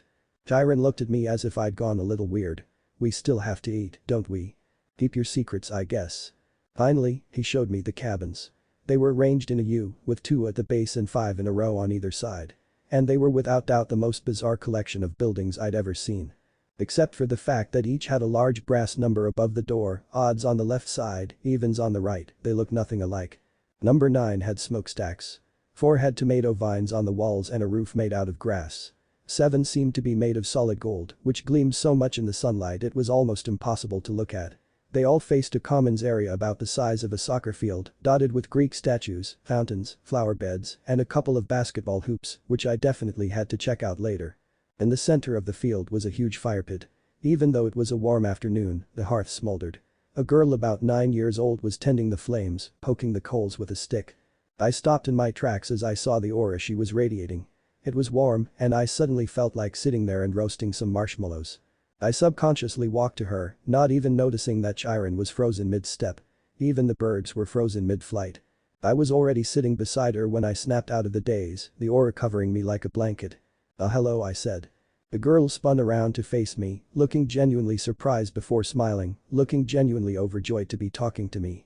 Hello, Perseus Jackson. What might you need from me? She inquired. Well, I might have found that creepy or suspicious usually, I just knew this person was, well, incredibly powerful, as in the same level as Kagaya, she would never hurt a soul. Who are you? I asked. I am Hestia, goddess of the heart, she said, ignoring my gasp of surprise when I heard her name. I bowed immediately. Well, I had been a bit casual with Dionysus, I wouldn't do that with her, not because of fear, but awe that there was anyone who could be so gentle. You needn't bow, Mr. Jackson, or should I say, Naruto, she said with a knowing smile. I stiffened immediately, but relaxed soon after. Right. Goddess. Probably knows a lot of stuff. I must say, I'm quite a fan of you. Most people fight with brute strength, but you understood your foes and even got some of them to change their ways with, what did your friends call it? Talk no jutsu. I facepalmed when I remembered the stupid name Kiba had given it. Please don't call it that, I mumbled through my fingers. Either way. I would like to offer you something. I understand that you plan on bringing back your mother. Oh, forget it. I muttered, dropping the innocent act. Yes, I plan to do that. I will not try to stop you. I know the value of family and the pain of loneliness. However, as you are now, even with your newfound gifts, you would not be able to even make it halfway through your journey before failing. Why are you telling me this? I asked carefully. I have an offer for you, she said, her eyes burning with literal fire. Be my champion, and I can make it a bit more bearable. I agree, I said immediately. So easily? She asked with an arched eyebrow. If there's one god I would trust, it would be you, I said. I've studied your legends in class, and while I'm sure some of those were wrong, they must have been inspired by something. I'm honored that you would believe in me like that, she said, standing. Forgive me if I'm getting ahead of myself, but is this time pause ability part of it? The fire in her eyes slightly dimmed as she looked up at the sky. Not quite. I was inside my father Kronos for the longest of the original 6 Olympians, and so I can use some of his abilities. I doubt you'll be able to use the time stop ability like this, but freezing a few things like arrows or even your opponent should be within your abilities. She looked back at me and sweat dropped comically when she saw the awestruck look I was sure I was giving. That's just one of the abilities you get, but I must go now. Enjoy your day, she said before stepping into the fire and vanishing. Suddenly, I was back with Chiron, walking alongside him as the centaur continued the tour. Most of the other cabins were crowded with campers. Number 5 was bright red, a nasty paint job, as if the color had been splashed on with buckets and fists. The roof was lined with barbed wire, and a stuffed wild boar's head hung over the doorway. Inside I could see a bunch of tough-looking kids, both girls and boys, arm wrestling and arguing with each other while rock music blared. The loudest was a girl maybe 13 or 14. She wore a size XXXL Camp Half-Blood t-shirt under a camouflage jacket. She zeroed in on me and gave me an evil sneer. She reminded me of Nancy Bobofit, though the camper girl was much bigger and tougher looking, and her hair was long and stringy, and brown instead of red. The brawn but no brain type, eh? I kept walking, trying to stay clear of Chiron's hooves. We haven't seen any other centaurs, I said. No, said Chiron sadly. My kinsmen are wild and barbaric folk, I'm afraid. You might encounter them in the wilderness or at major sporting events. But you won't see any here. You said your name was Chiron. Are you really? He smiled down at me. The Chiron from the stories. Trainer of Hercules and all that. Yes, Percy, I am. But, shouldn't you be dead? Chiron paused, as if the question intrigued him. I honestly don't know about should be. The truth is, I can't be dead. You see, eons ago the gods granted my wish. I could continue the work I loved. I could be a teacher of heroes as long as humanity needed me. I gained much from that wish and I gave up much. But I'm still here, so I can only assume I'm still needed. I thought about being a teacher for 3,000 years. It wouldn't have made my top 10 things to wish for list. Does it ever get boring? No, no, he said. Horribly depressing, at times, but never boring. I guess I get why depressing. Oh, look, he said, suddenly looking away.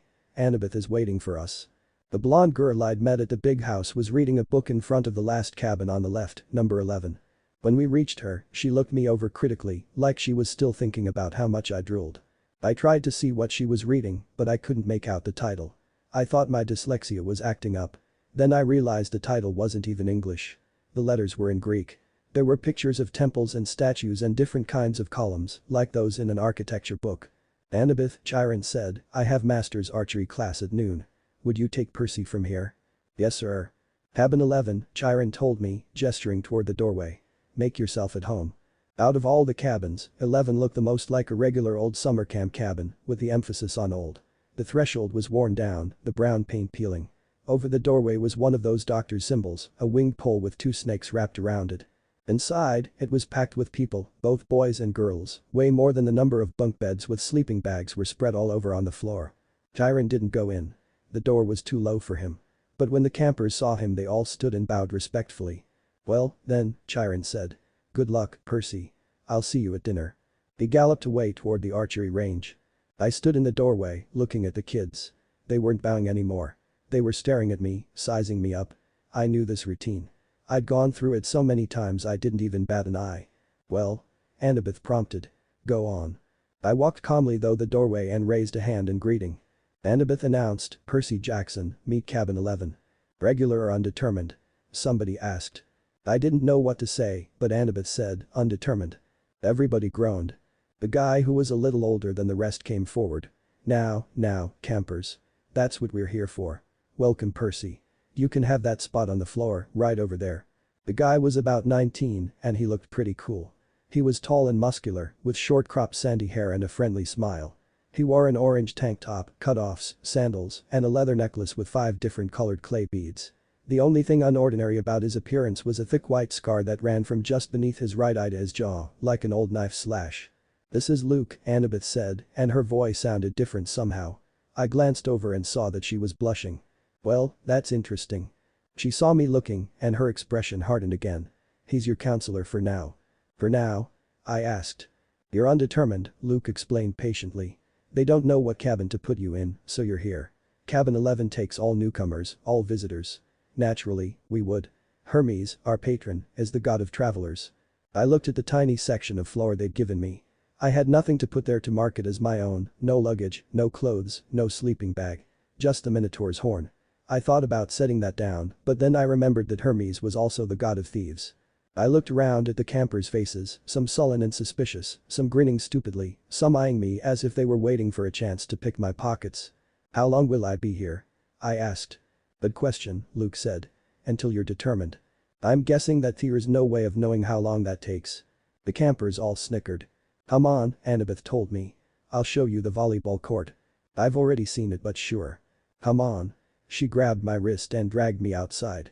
When we were a few feet away, Annabeth said, Jackson, you have to do better than that. What? She rolled her eyes and mumbled under her breath, I can't believe I thought you were the one. What is that even supposed to mean? I was getting annoyed now. All I know is, I killed the Minotauran. Don't talk like that. Annabeth told me. You know how many kids at this camp wish they'd had your chance. To get killed. To fight the Minotaur. What do you think we trained for? I shook my head. I guess that makes sense. I do have a question though. That or not, I asked. If the Minotaur I fought was the real Minotaur. Yes. Then there's only one. Yes. And he died, like, a gajillion years ago, right? Theseus killed him in the labyrinth. So. Monsters don't die, Percy. They can be killed. But they don't die. That makes absolutely no sense. They don't have souls, like you and me. You can dispel them for a while, maybe even for a whole lifetime if you're lucky. But they are primal forces. Chiron calls them archetypes. Eventually, they reform. I thought about Mrs. Dodds. You mean if I killed one, accidentally, with a sword? The fur I mean, your math teacher. That's right. She's still out there. You just made her very, very mad. How did you know about Mrs. Dodds? You talk in your sleep. You almost called her something. A fury. Hades's torturers, right? Annabeth glanced nervously at the ground as if she expected it to open up and swallow her. You shouldn't call them by name, even here. We call them the kindly ones if we have to speak of them at all. Look, is there anything we can say without it thundering? I sounded bratty, even to me, but right then I didn't care. Why do I have to stay in cabin 11, anyway? Why is everybody so crowded together? There are plenty of empty bunks right over there. I pointed to the first few cabins and Annabeth turned pale. You don't just choose a cabin, Percy. It depends on who your parents are. Or your parent. She stared at me, waiting for me to get it. Wait, so you mean my dad was a god? You got that much quicker than most, yes, a Greek god to be more specific. That explains a lot. Then a husky voice yelled, well, a newbie. I looked over. The big girl from the ugly red cabin was sauntering toward us. She had 3 other girls behind her, all big and ugly and mean looking like her, all wearing camo jackets. Clarice, Annabeth sighed. Why don't you go polish your spear or something?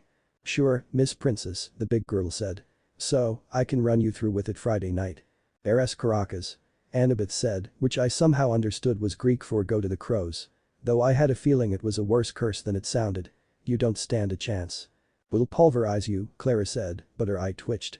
Perhaps she wasn't sure she could follow through on the threat. She turned toward me. Who's this little runt? Percy Jackson, Annabeth said, meet Clarice, daughter of Ares. I blinked. The war god. Clarice sneered. You got a problem with that? No, I said, recovering my wits. It explains the bad smell. Clarice growled. We got an initiation ceremony for newbies, Percy. Percy? Whatever. Come on, I'll show you. Clarice Annabeth tried to say. Stay out of it, wise girl. Annabeth looked pained, but she did stay out of it and I didn't really want her help. I was the new kid. I had to earn my own rep. Plus I really needed to blow off some steam. I handed Annabeth my minotaur horn and just let Clarice drag me by the neck a cinder block building that I knew immediately was the bathroom. She dragged me into the girls' bathroom. There was a line of toilets on one side and a line of shower stalls down the other. It smelled just like any public bathroom and I was thinking that if this place belonged to the gods, they should have been able to afford classier johns.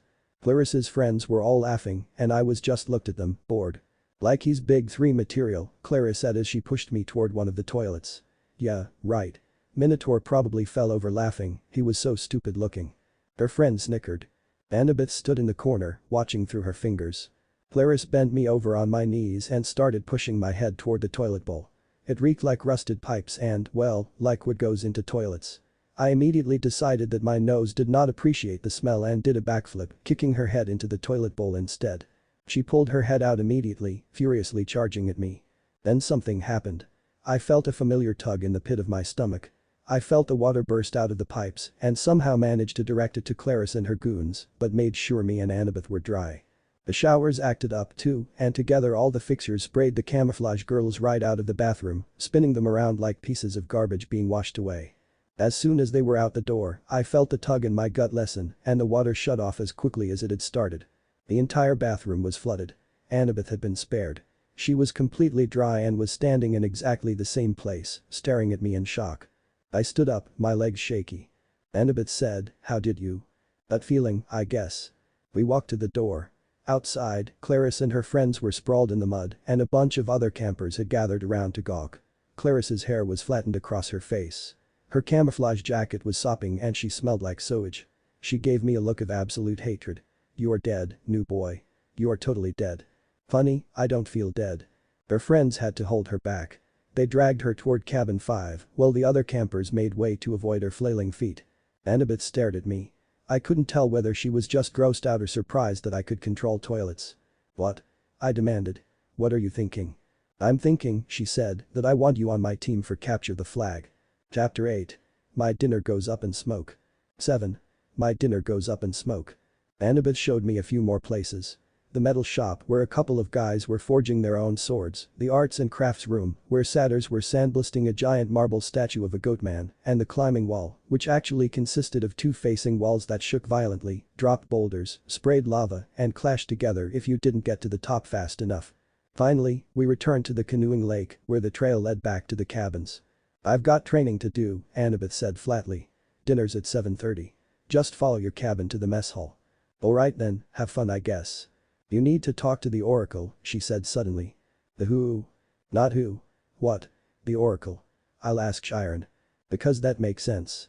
I wasn't expecting anybody to be looking back at me from the bottom, so I might have jumped slightly when I noticed two teenage girls sitting cross-legged at the base of the pier, about 20 feet below. Just slightly. Totally didn't jump and fall on my face.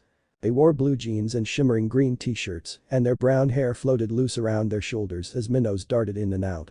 They smiled and waved as if I were a long-lost friend. Totally confused, I waved back. Don't encourage them, Annabeth warned through her covered mouth, stifling laughter. Naiads are terrible flirts. Naiads, I repeated, feeling completely done. Any chance that I can just get a cab or something and go back home? Annabeth frowned.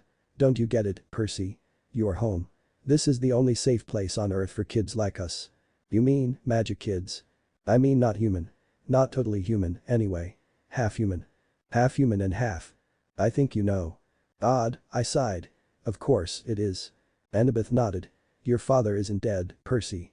He's one of the Olympians. That would explain a lot. But if all the kids here are half-gods. Demigods, Annabeth said. That's the official term.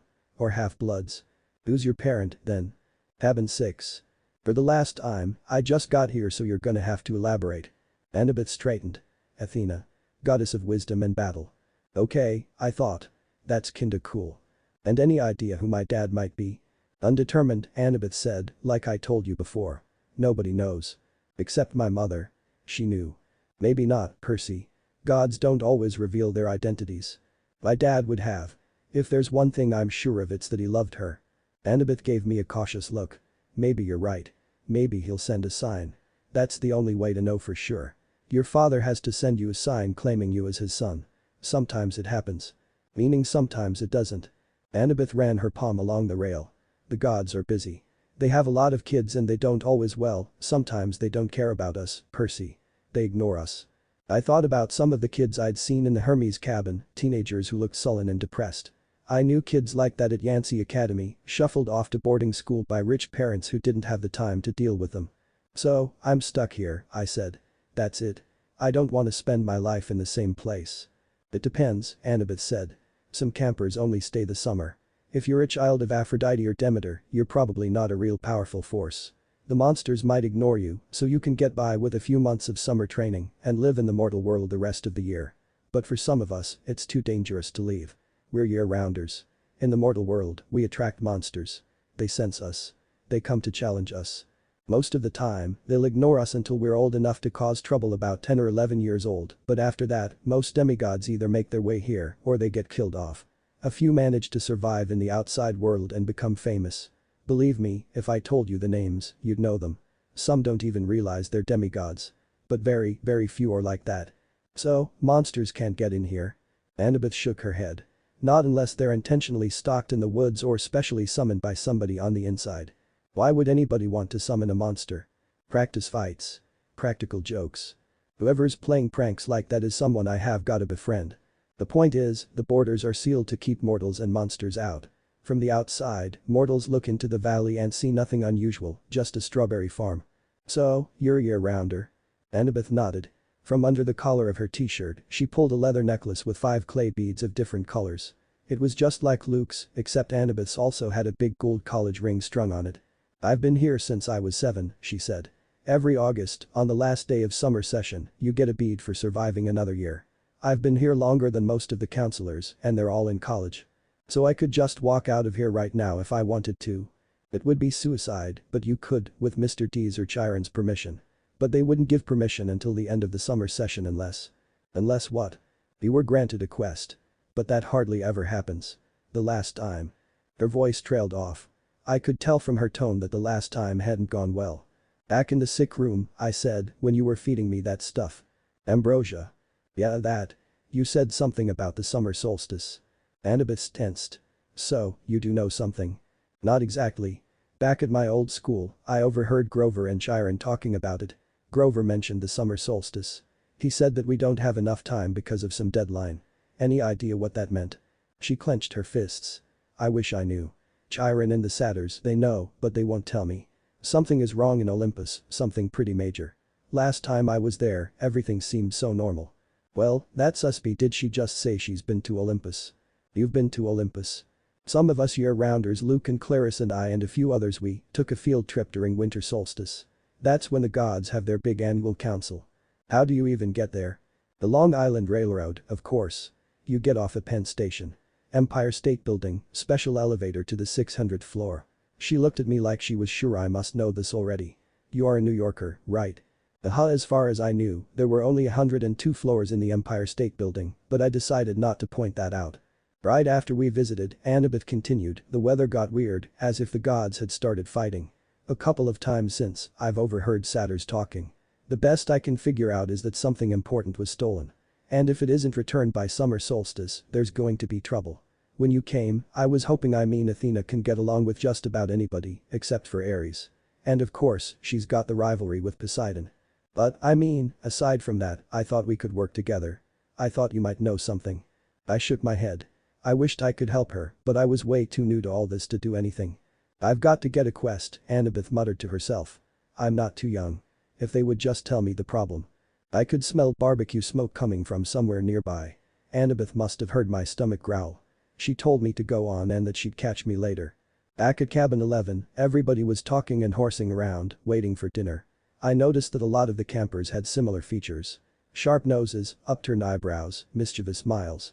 These were my kind of people. The counselor, Luke, came over. He had the Hermes family resemblance, too. It was marred by that scar on his right cheek, but his smile was intact. Found you a sleeping bag, he said. And here, I stole you some toiletries from the camp store. Did he just say stole? I said, thanks. No prob. Luke sat next to me, pushed his back against the wall. Tough first day. No kidding, I said. I don't even believe in gods. Yeah, he said. That's how we all started. Once you start believing in them, it doesn't get any easier. The bitterness in his voice surprised me because Luke seemed like a pretty easygoing guy. The way he said that, it reminded me of how Sasuke used to sound when he talked about Itachi. So, your dad is Hermes? I asked. Yeah. Hermes. The wing-footed messenger. That's him. Messengers. Medicine. Travelers, merchants, thieves. Anybody who uses the roads. That's why you're here, enjoying Cabin 11's hospitality. Hermes isn't picky about who he sponsors. You ever meet your dad? I asked. Once. I waited, thinking that if he'd tell me if he wanted to. Apparently, he didn't. I wondered if the story had anything to do with how he got his scar. Luke looked up and managed a smile. Don't worry about it, Percy. The campers here, they're mostly good people. After all, we're extended family, right? We take care of each other. I decided to ask him my last question, the one that had been bothering me all afternoon. Clarice, from Ares, was talking about me being Big 3 material. Then Annabeth twice, she said I might be the one. She said I should talk to the oracle. What was that all about? Luke folded his knife. I hate prophecies. Where did that come from? His face twitched around the scar. Let's just say I messed things up for everybody else. The last 2 years, ever since my trip to the Garden of the Hesperides went sour, Chiron hasn't allowed any more quests. Annabeth's been dying to get out into the world. She pestered Chiron so much he finally told her he already knew her fate. He'd had a prophecy from the oracle. He wouldn't tell her the whole thing, but he said Annabeth wasn't destined to go on a quest yet. She had to wait until somebody special came to the camp. Special? Don't worry about it, kid, Luke said. Annabeth wants to think every new camper who comes through here is the omen she's been waiting for. Now, come on, it's dinner time. The moment he said it, a horn blew in the distance. Luke yelled, 11, fall in. The whole cabin, about 20 of us, filed into the yard. We lined up in order of seniority, so naturally I was dead last. Campers came from the other cabins too, except for the 3 empty cabins at the end and cabin 8, which had looked normal in the daytime, but was now starting to glow silver as the sun went down. We marched up the hill to the mess hall pavilion. Satyrs joined us from the meadow. Naiads emerged from the canoeing lake. A few other girls came out of the woods literally. I saw one girl, about 9 or 10 years old, melt from the side of a maple tree and come skipping up the hill. In total, there were maybe 100 campers, a few dozen satyrs, and a dozen assorted wood nymphs and naiads. At the pavilion, torches blazed around the marble columns. A central fire burned in a bronze brazier the size of a bathtub. Each cabin had its own table, covered in white cloth trimmed in purple. 4 of the tables were empty, but cabin 11's was way overcrowded. I had to squeeze onto the edge of a bench with half my butt hanging off. I saw Grover sitting at table 12 with Mr. D, a few satyrs, and a couple of plump blonde boys who looked just like Mr. D. Chiron stood to one side, the picnic table being way too small for a centaur. Finally, Chiron pounded his hoof against the marble floor of the pavilion and everybody fell silent. He raised a glass. To the gods. Everybody else raised their glasses. To the gods. Wood nymphs came forward with platters of food. Grapes, apples, strawberries, cheese, fresh bread, and yes, barbecue. My glass was empty, but Luke said, speak to it. Whatever you want, non-alcoholic, of course. I said, Coke Zero. The glass filled with sparkling caramel liquid. Then I had an idea. Blue Coke Zero1. The soda turned a violent shade of cobalt. I took a cautious sip. Perfect. I drank a toast to my mother. Just wait on me, Mom, I'm coming to get you soon. Here you go, Percy, Luke said, handing me a platter of smoked brisket. I loaded my plate and was about to take a big bite when I noticed everybody getting up, carrying their plates toward the fire in the center of the pavilion. Come on, Luke told me. As I got closer, I saw that everyone was taking a portion of their meal and dropping it into the fire. Luke murmured in my ear, burnt offerings for the gods. They like the smell. For real? His look warned me not to take this lightly, but I couldn't help wondering why an immortal, all-powerful being would like the smell of burning food. Luke approached the fire, bowed his head, and tossed in a cluster of fat red grapes. Hermes. I was next. I wished I knew what name to say. Finally, I made a silent plea. Tell me who you are. Please. I scraped a big slice of brisket into the flames. When I caught a whiff of the smoke, I didn't gag. It smelled nothing like burning food. It smelled of hot chocolate and fresh-baked brownies, hamburgers on the grill and wildflowers, and 100 other good things that shouldn't have gone well together, but did. I could almost believe the gods could live off that smoke. When everybody had returned to their seats and finished eating their meals, Chiron pounded his hoof again for our attention. Mr. D got up with a huge sigh. Yes, I suppose I'd better say hello to all you brats. Well, hello. Our activities director, Chiron, says the next capture the flag is Friday. Cabin 5 presently holds the laurels. A bunch of cheering rose from the Aries table. Personally, Mr. D continued, I couldn't care less, but congratulations. Also, I should tell you that we have a new camper today. Peter Johnson. Chiron murmured something. Percy Jackson, Mr. D corrected. That's right. Hurrah, and all that. Now run along to your silly campfire. Go on. Everybody cheered. We all headed down toward the amphitheater, where Apollo's cabin let us sing along. We sang camp songs about the gods and ate s'mores and joked around, and I felt like I was home. Later in the evening, when the sparks from the campfire were curling into a starry sky, the conch horn blew again, and we all filed back to our cabins. I didn't realize how exhausted I was until I collapsed on my borrowed sleeping bag. My fingers curled around the Minotaur's horn. I thought about my mom, but I had good thoughts. Her smile, the bedtime stories she would read me when I was a kid, the way she would tell me not to let the bedbugs bite. When I closed my eyes, I fell asleep instantly. Chapter 9. We capture a flag. 8. We capture a flag. The next few days I settled into a routine that felt almost normal. Each morning I took ancient Greek from Annabeth and we talked about the gods and goddesses in the present tense, which was kind of weird. I discovered Annabeth was right about my dyslexia. Ancient Greek wasn't that hard for me to read. At least, no harder than English. After a couple of mornings, I could stumble through a few pages of Homer without too much headache. The rest of the day, I'd rotate through outdoor activities, looking for something I was good at. Chiron taught me archery, and we found out pretty quick I was pretty good with a bow and arrow. He didn't look that impressed with my score of 7 bullseyes out of 10, but I guess he got used to it with the fact that there were children of Apollo in the range beside us who were doing trick shots. Foot racing. Average. The wood nymph instructors left me in the dust after like 15 minutes. They told me not to worry about it. They'd had centuries of practice running away from lovesick gods. Wrestling. Pretty average as well. Every time I got on the mat, me and Clarice would go crazy, with her winning more often than not. There's more where that came from, punk, she'd mumble in my ear. The only thing I really excelled at was canoeing, and that wasn't the kind of heroic skill people expected to see from the kid who had beaten the Minotaur. I knew the senior campers and counselors were watching me, trying to decide who my dad was, but they weren't having an easy time of it. I was strong, but not as strong as the Aries kids, or as good at archery as the Apollo kids. I was fine with a hammer, managing to make myself a set of 15 kunai without hitting my hand, but I didn't have Hephaestus's skill with metalwork or gods forbid Dionysus's way with vine plants. Luke told me I might be a child of Hermes, a kind of jack of all trades, master of none. But I got the feeling he was just trying to convince himself more than me. He really didn't know what to make of me either. Despite all that, I liked camp. In a way, this place reminded me of the Hidden Leaf Village. Thursday afternoon, 3 days after I'd arrived at Camp Half-Blood, I had my first sword fighting lesson. Everybody from Cabin 11 gathered in the big circular arena where Luke would be our instructor. We started with basic stabbing and slashing, using some straw-stuffed dummies in Greek armor. The problem was, I couldn't find a blade that felt right in my hands. Either they were too heavy, or too light, or too long. Luke tried his best to fix me up, but he agreed that none of the practice blades seemed to work for me. We moved on to dueling in pairs. Luke announced he would be my partner, since this was my first time. Good luck, one of the campers told me. Luke's the best swordsman in the last 300 years. Only means that I get to learn from the best, I said. The camper snorted. Luke showed me thrusts and parries and shield blocks the hard way. Keep your guard up, Percy, he'd say, then try to whack me in the ribs with the flat of his blade. I'd block it, and every time he'd say nice with a small grin. The others were staring, mouths agape. By the time he called a break, I was soaked in sweat.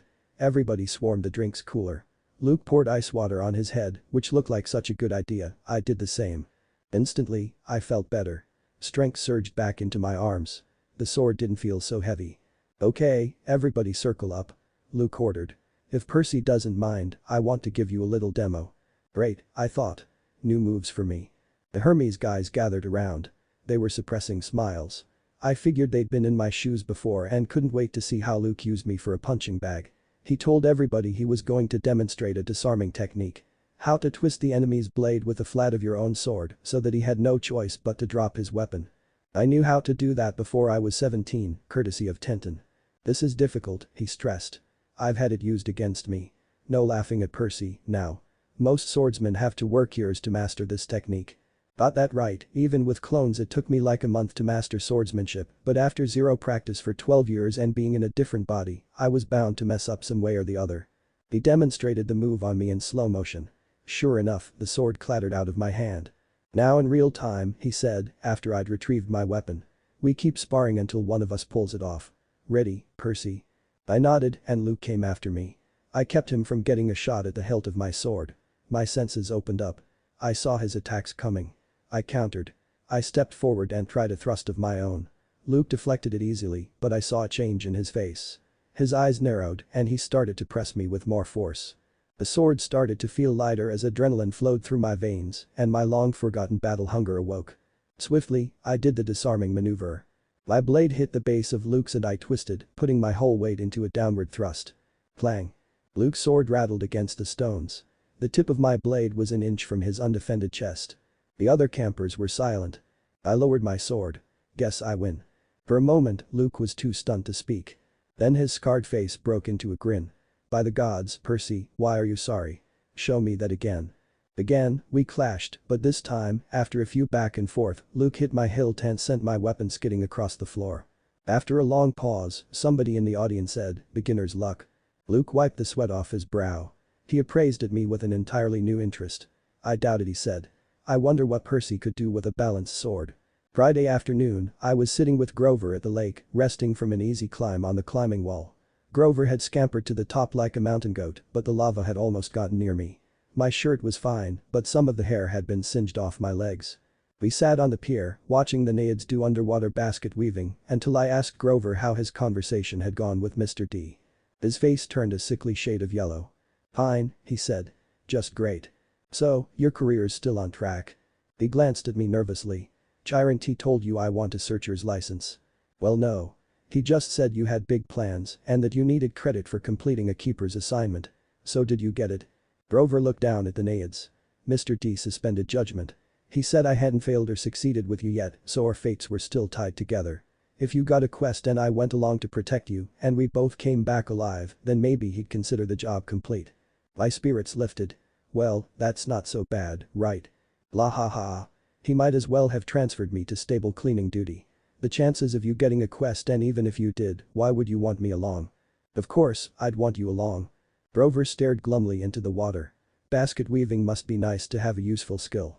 Hey, I've seen you with those pipes. Maybe you could learn a restraining attack with those vines. That just made him look more miserable. We talked about canoeing and swordplay for a while, then debated the pros and cons of the different gods. Finally, I asked him about the 4 empty cabins. Number 8, the silver one, belongs to Artemis, he said. She vowed to be a maiden forever. So of course, no kids.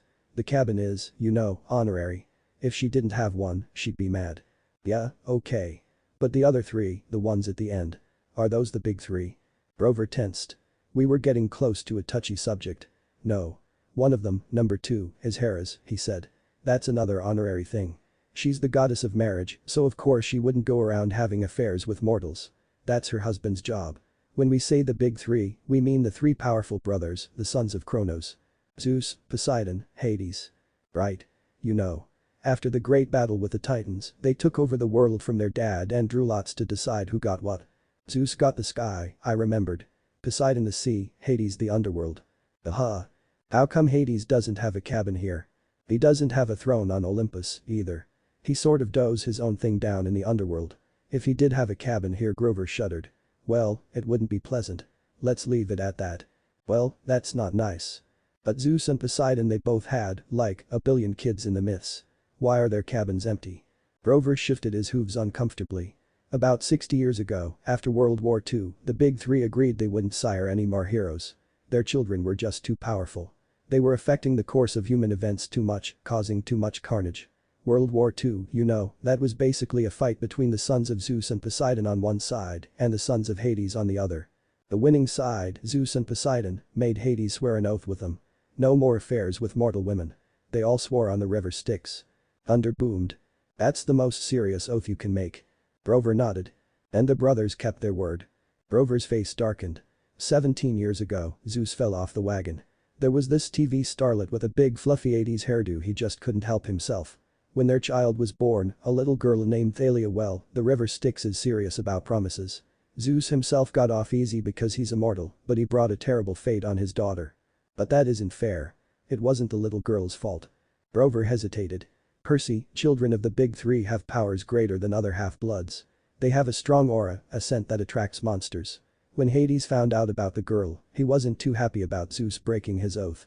Hades let the worst monsters out of Tartarus to torment Thalia. A satyr was assigned to be her keeper when she was 12, but there was nothing he could do. He tried to escort her here with a couple of other half-bloods she befriended.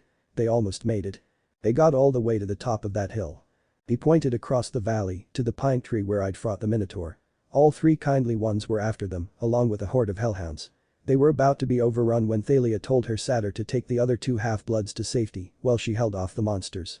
She was wounded and tired, and she didn't want to live like a hunted animal. The satyr didn't want to leave her, but he couldn't change her mind, and he had to protect the others. So, Thalia made her final stand alone, at the top of that hill. As she died, Zeus took pity on her. He turned her into that pine tree. Her spirit still helps protect the borders of the valley. That's why the hill is called Half-Blood Hill. I stared at the pine in the distance. The story made me feel numb. Seems like no matter which world, violent deaths are common. While on the topic of death. Grover, I said, have heroes really gone on quests to the underworld? Sometimes, he said. Orpheus. Hercules. Houdini. Houdini? Wait, no, stay on topic. And have they ever returned somebody from the dead? No. Never. Orpheus came close. Percy, you're not seriously thinking. No, I lied. I was just wondering. So a satyr is always assigned to guard a demigod. Grover studied me warily. I hadn't convinced him that I'd really dropped the underworld idea. Not always. We go undercover to a lot of schools. We try to sniff out the half-bloods who have the makings of great heroes. If we find one with a very strong aura, like a child of the big three, we alert Chiron. He tries to keep an eye on them, since they could cause really huge problems. And you found me. Chiron said you thought I might be something special. Grover looked as if I'd just led him into a trap. I didn't. Oh, listen, don't think like that. If you were, you know, you'd never ever be allowed a quest and I'd never get my license. You're probably a child of Hermes. Or maybe even one of the minor gods, like Nemesis, the god of revenge. Don't worry, okay? You seriously couldn't get a better example than the goddess of revenge. At night after dinner, there was a lot more excitement than usual. At last, it was time for capture the flag. When the plates were cleared away, the conch horn sounded and we all stood at our tables. Pampers yelled and cheered as Annabeth and 2 of her siblings ran into the pavilion carrying a silk banner. It was about 10 feet long, glistening gray, with a painting of a barn owl above an olive tree. From the opposite side of the pavilion, Clarice and her buddies ran in with another banner, of identical size, but gaudy red, painted with a bloody spear and a boar's head. I turned to Luke and yelled over the noise, those the flags. Yeah. Ares and Athena always lead the teams. Not always, he said. But usually. So, if another cabin captures one, what do you do? Repaint the flag? He grinned. You'll see. First we have to get one. Whose side are we on? He gave me a sly look, as if he knew something I didn't. The scar on his face made him look sinister in the torchlight. We've made a temporary alliance with Athena. Tonight, we get the flag from Ares. And you're going to help. The teams were announced. Athena had made an alliance with Apollo and Hermes, the two biggest cabins. Apparently, privileges had been traded: shower times, chore schedules, the best slots for activities in order to win support. Ares had allied themselves with everybody else. Dionysus, Demeter, Aphrodite, and Hephaestus. From what I'd seen, Dionysus's kids were actually good athletes, but there were only two of them. Demeter's kids had the edge with nature skills and outdoor stuff, but they weren't very aggressive. Aphrodite's sons and daughters I wasn't worried about. They mostly sat out every activity and checked their reflections in the lake and did their hair and gossiped. Hephaestus's kids weren't pretty, and there were only 4 of them, but they were big and burly from working in the metal shop all day. They might be a problem. That, of course, left Ares's cabin. A dozen of the biggest, ugliest, meanest kids on Long Island or anywhere else on the planet. Tyron hammered his hoof on the marble. "Heroes," he announced. "You know the rules. The creek is the boundary line. The entire forest is fair game. All magic items are allowed. The banner must be prominently displayed and have no more than 2 guards. Prisoners may be disarmed but may not be bound or gagged. No killing or maiming is allowed. I will serve as referee and battlefield medic. Arm yourselves." He spread his hands and the tables were suddenly covered with equipment. Helmets, bronze swords, spears, ox-hide shields coated in metal. "Whoa," I said. "Neat trick." Luke handed me a set of armor here. Chiron thought these would fit. "You'll be on border patrol." My shield was the size of an NBA backboard with a big caduceus in the middle. It weighed about 1,000,000 pounds, but I managed. My helmet, like all the helmets on Athena's side, had a blue horsehair plume on top. Ares and their allies had red plumes. Annabeth yelled, "Blue team, forward." We cheered and shook our swords and followed her down the path to the south woods. The red team yelled taunts at us as they headed off toward the north. I managed to catch up with Annabeth. Hey. She kept marching. "So, what's the plan?" I asked. "Got any magic items you can loan me?" Her hand drifted toward her pocket as if she were afraid I'd taken something. "Just watch Clarissa's spear," she said. "You don't want that thing touching you. Otherwise, don't worry. We'll take the banner from Ares. Has Luke given you your job?" Border patrol seems simple. It is. Stand by the creek, keep the Reds away. Leave the rest to me. Athena always has a plan. She pushed ahead, leaving me in the dust. "Okay," I mumbled. "Glad you wanted me on your team." It was a warm night. The woods were dark, with fireflies popping in and out of view. Annabeth stationed me next to a little creek that gurgled over some rocks, then she and the rest of the team scattered into the trees. Far away, the conch horn blew. I heard whoops and yells in the woods, the clanking of metal, kids fighting. A blue-plumed ally from Apollo raced past me like a deer, leaped through the creek and disappeared into enemy territory. Great, I thought. The new kid gets no fun. Then I heard a sound that sent a chill up my spine, a low canine growl, somewhere close by. I raised my shield and pointed the tip of my blade towards the place. I sensed that something was watching me. Then the growling stopped. I felt the presence retreating. On the other side of the creek, the underbrush exploded. 5 Ares warriors came yelling and screaming out of the dark. "Cream the punk!" Clara screamed. Her ugly pig eyes glared through the slits of her helmet. She brandished a 5-foot-long spear, its barbed metal tip flickering with red light. Her siblings had only the standard-issue bronze swords. Not that made me feel any better. They charged across the stream. There was no help in sight. I sidestepped the first guy's swing and slammed the shield into his nose, knocking him out immediately. "Well," I said, 5, sorry 4 of you for little old me." "I'm flattered," I said even as I dodged 2 swings and ducked under a swipe of Clarissa's spear. They surrounded me and Clarice leaped at me all of a sudden. Slightly surprised, I ducked and bounced her off my shield but felt the area near my left leg go numb. Of course she had an electric spear. Of course she did. I kicked another guy with my good leg and grabbed him, dropping the sword and shield and threw him at his 2 standing siblings. The 3 crumpled to the ground. Clarice charged at me with a roar. "You'll pay for making our cabin look dumb." I swiveled on my right heel and grabbed the shaft before kicking it, snapping it in 2. "You're doing that on your own, I'm just boosting the process," I said as I dropped the 2 halves into the ground. "Ah!" she screamed. "You idiot. You corpse breath worm." She probably would have said worse, but I smacked her between the eyes with my sword butt and sent her stumbling backward out of the creek. Then I heard yelling, elated screams, and I saw Luke racing toward the boundary line with the red team's banner lifted high. He was flanked by a couple of Hermes guys covering his retreat and a few Apollos behind them, fighting off the Hephaestus kids. The Ares folks got up and Claris muttered a dazed curse. "A trick," she shouted. It was a trick. They staggered after Luke, but it was too late. Everybody converged on the creek as Luke ran across into friendly territory. Our sight exploded into cheers. The red banner shimmered and turned to silver. The boar and spear were replaced with a huge caduceus, the symbol of Cabin 11. Everybody on the blue team picked up Luke and started carrying him around on their shoulders. Chiron cantered out from the woods and blew the conch horn. I was about to join the celebration when Annabeth's voice, right next to me in the creek, said, "Not bad, hero." I looked, but she wasn't there. "Where the heck did you learn to fight like that?" she asked. The air shimmered and she materialized, holding a Yankees baseball cap as if she'd just taken it off her head. "Here and there," I said as I waded through the creek towards the celebration. "You set me up," I said. "You put me here because you knew Claris would come after me, well you sent Luke around the flank. You had it all figured out." Annabeth shrugged. "I told you. Athena always has a plan." I'd get angry but it worked and I'm mostly fine, please tell me next time you do something like that though. I came as fast as I could. I was about to jump in, but she shrugged. "You didn't need help." Then she noticed my wounded leg. "How did you do that?" "I got stabbed," I said. "What do you think?" "No. It was a cut. Look at it." The blood was gone. Where the huge cut had been, there was a long white scratch and even that was fading. As I watched, it turned into a small scar and disappeared. "That's not normal," I said.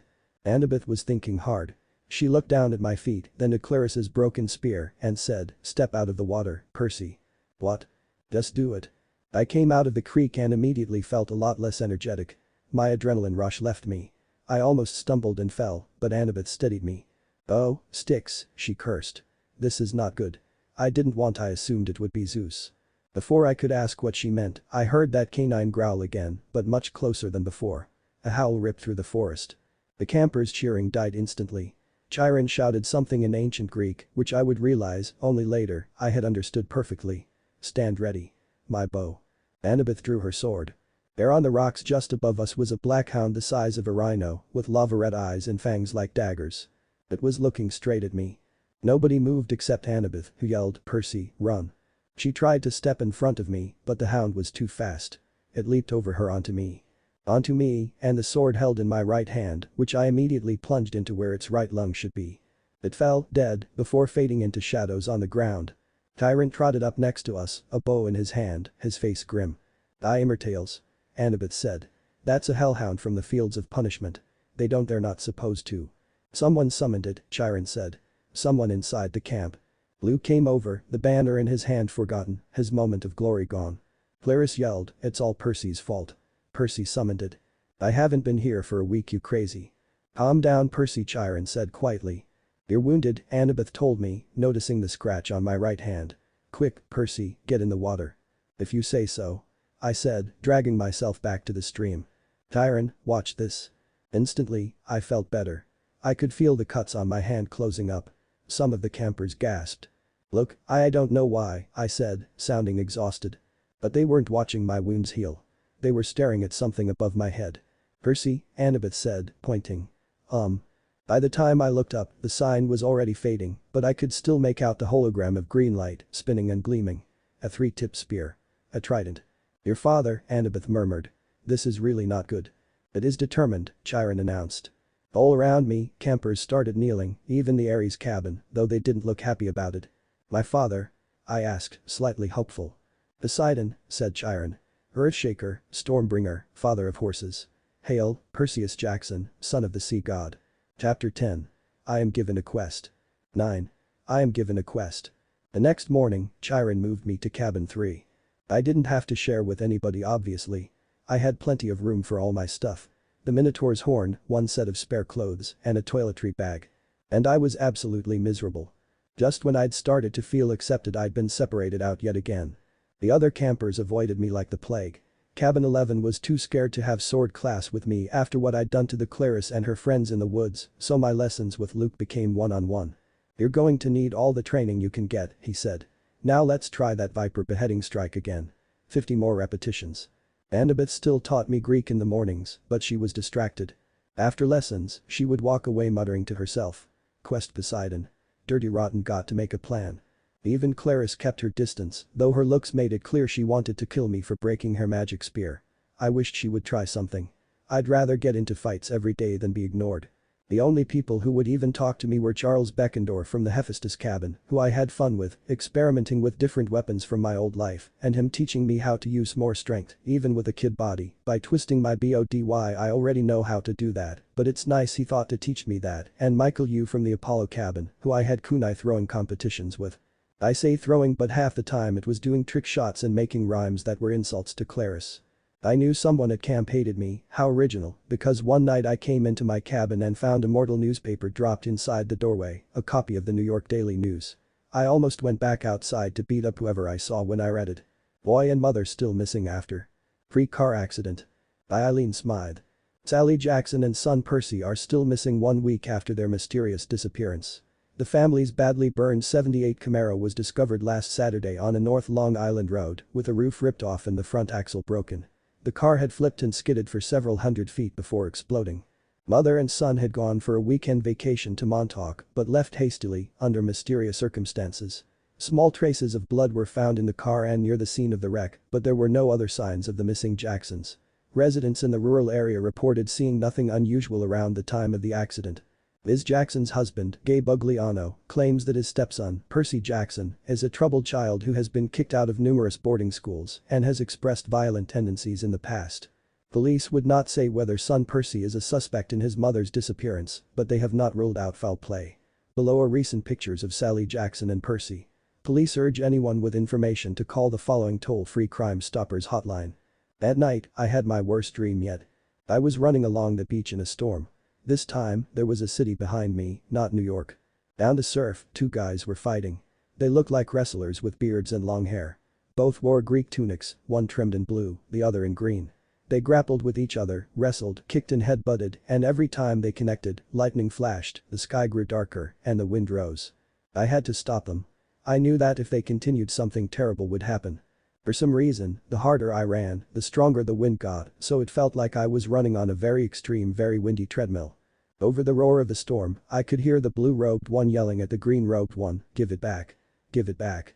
I yelled, "Stop fighting." The ground shook. Laughter came from somewhere under the earth, and I heard a deep laugh. "Come down, little hero," the voice crooned. "Come down." The sand split beneath me, opening up a crevice straight down to the center of the earth. My feet slipped, and darkness swallowed me. I woke up, thinking I was still falling. I heard a clopping sound at the door, a huff knocking on the threshold. "Come in." Grover trotted inside. "Mr. D wants to see you." "Eh? He wants to kill, I'd better let him tell you." For days, I'd been expecting a summons to the big house. Now that I was declared a son of Poseidon, one of the big 3 gods who weren't supposed to have kids, I figured it was a crime for me just to be alive. It's not like I'd let them kill me, of course. I may not have chakra, but I'm still a ninja. The curtain of rain was coming in our direction. I asked Grover if we needed an umbrella. "No," he said. "It never rains here unless we want it to." I pointed at the storm. "Someone should tell that to the weather." He glanced uneasily at the sky. "It'll pass around us. Bad weather always does." At the volleyball pit, the kids from Apollo cabin were playing a game against the satyrs. Dionysus's twins were walking around in the strawberry fields, making them grow. Everybody was going about their normal business, but they looked tense. Grover and I walked up to the front porch of the big house. Dionysus sat at the pinochle table with Chiron sitting across the table in his fake wheelchair. They were playing against invisible opponents, 2 sets of cards hovering in the air. Well, Mr. D said without looking up. "Our little celebrity." I waited. "Come closer," Mr. D said. "And don't expect me to kowtow to you, mortal, just because old Barnacle Beard is your father." A net of lightning flashed across the clouds. Thunder shook the windows of the house. "Blah, blah, blah," Dionysus said. "If I had my way," Dionysus said, "I would cause your molecules to erupt in flames. We'd sweep up the ashes and be done with a lot of trouble.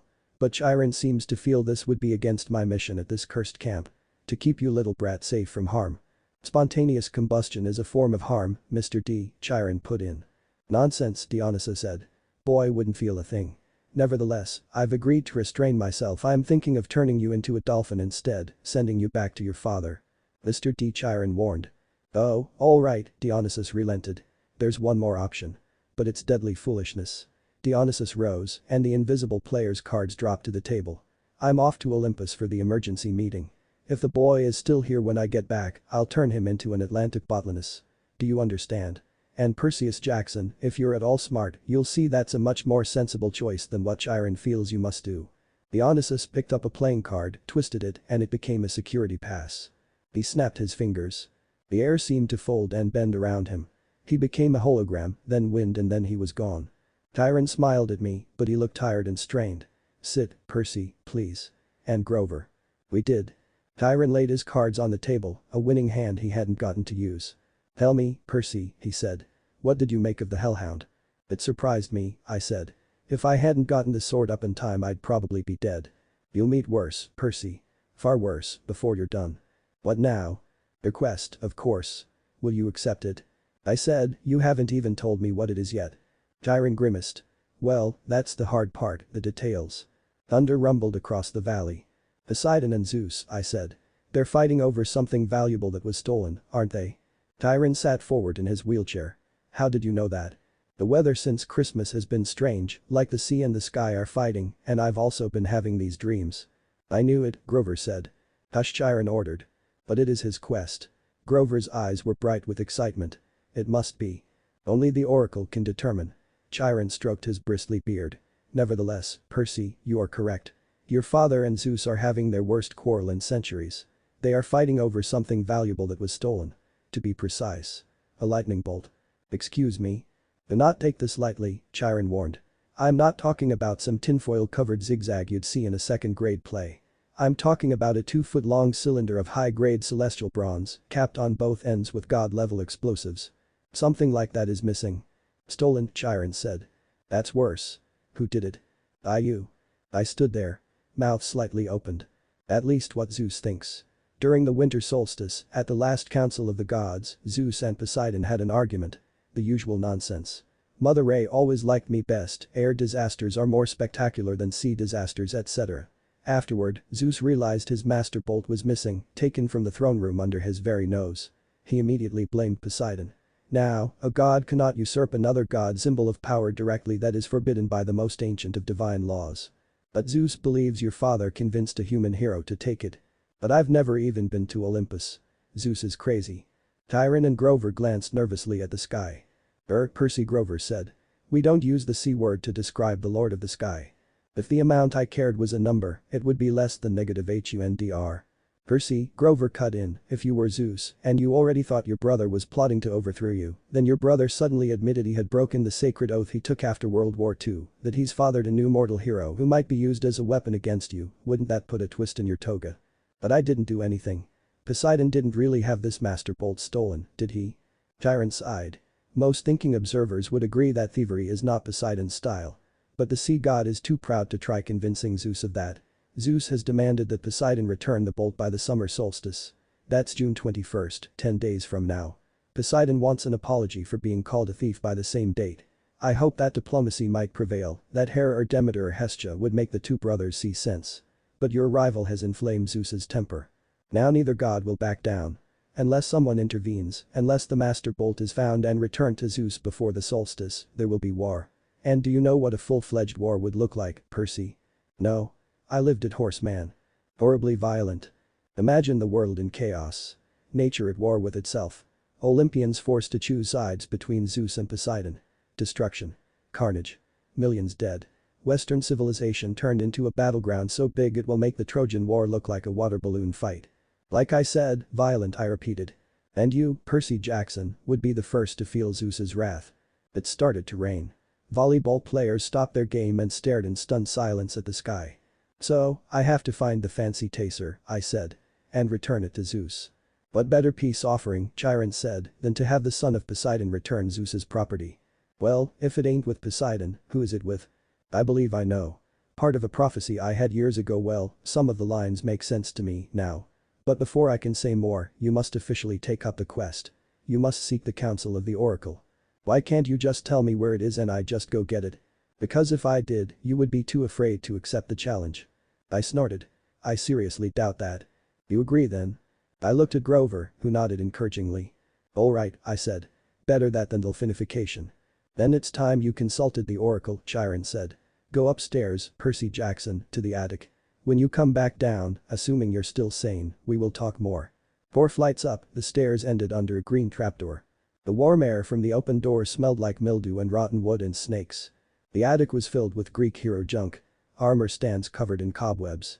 Once bright shields pitted with rust.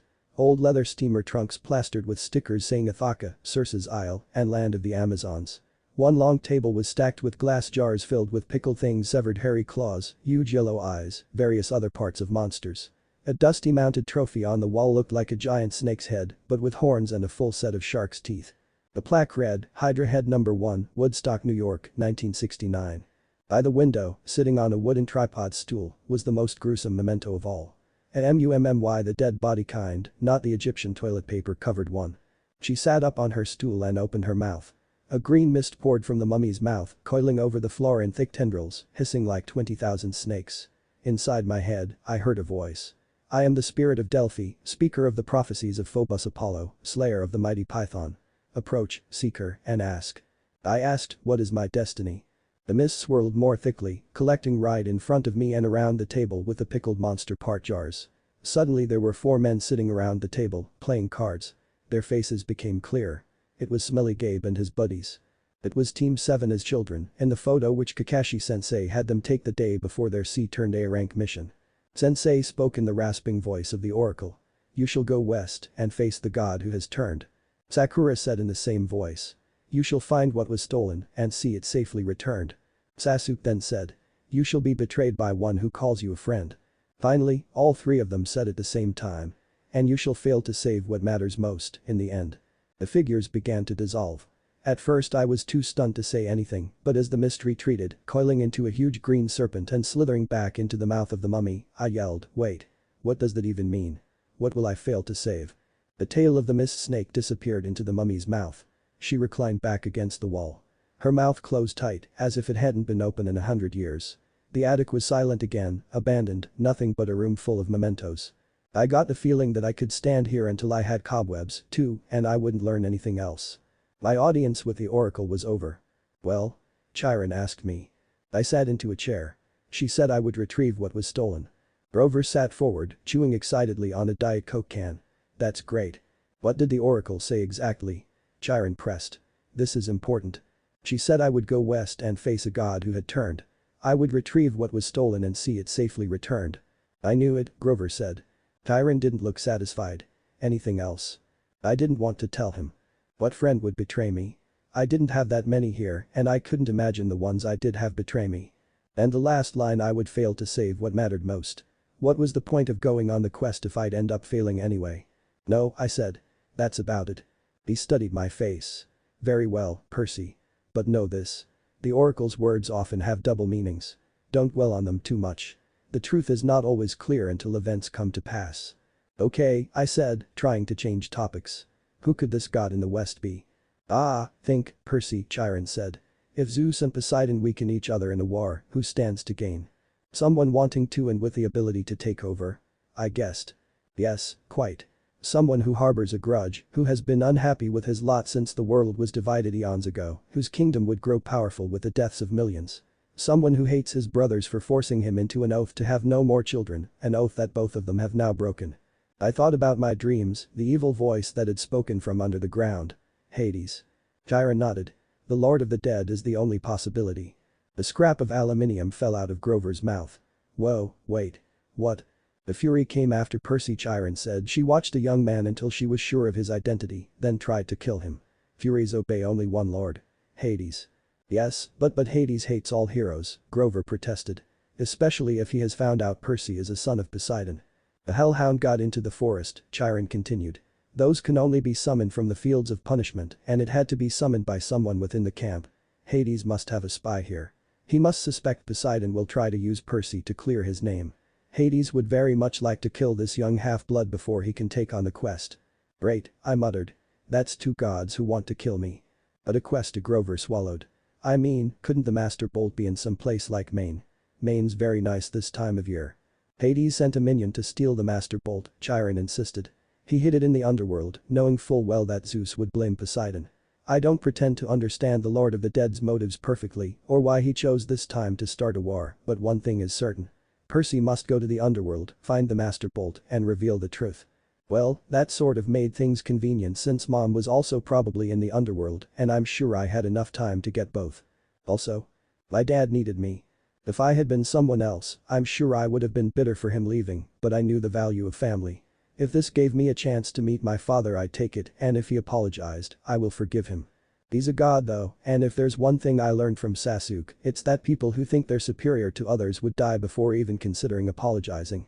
I looked at Grover, who gulped down the ace of hearts. Did I mention that Maine is very nice this time of year?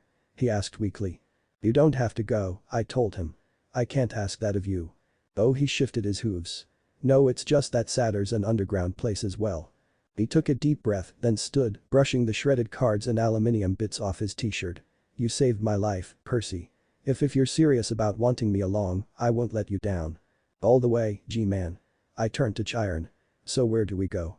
The Oracle just said to go west. The entrance to the underworld is always in the west. It moves from age to age, just like Olympus. Right now, of course, it's in America.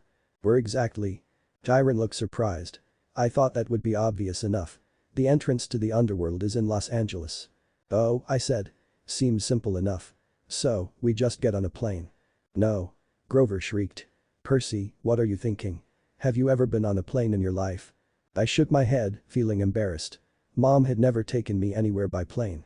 She'd always said we didn't have the money. Besides, her parents had died in a plane crash. Percy, think, Chiron said. You are the son of the sea god.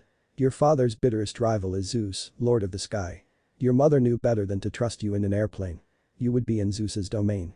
You would never come down again alive. Okay, I said. So, I'll travel on land I guess. That's right, Chiron said. 2 companions may accompany you. Grover is one. The other has already volunteered if you will accept her help. Gee, I said, feigning surprise. Who else would be stupid enough to volunteer for a quest like this? The air shimmered behind Chiron.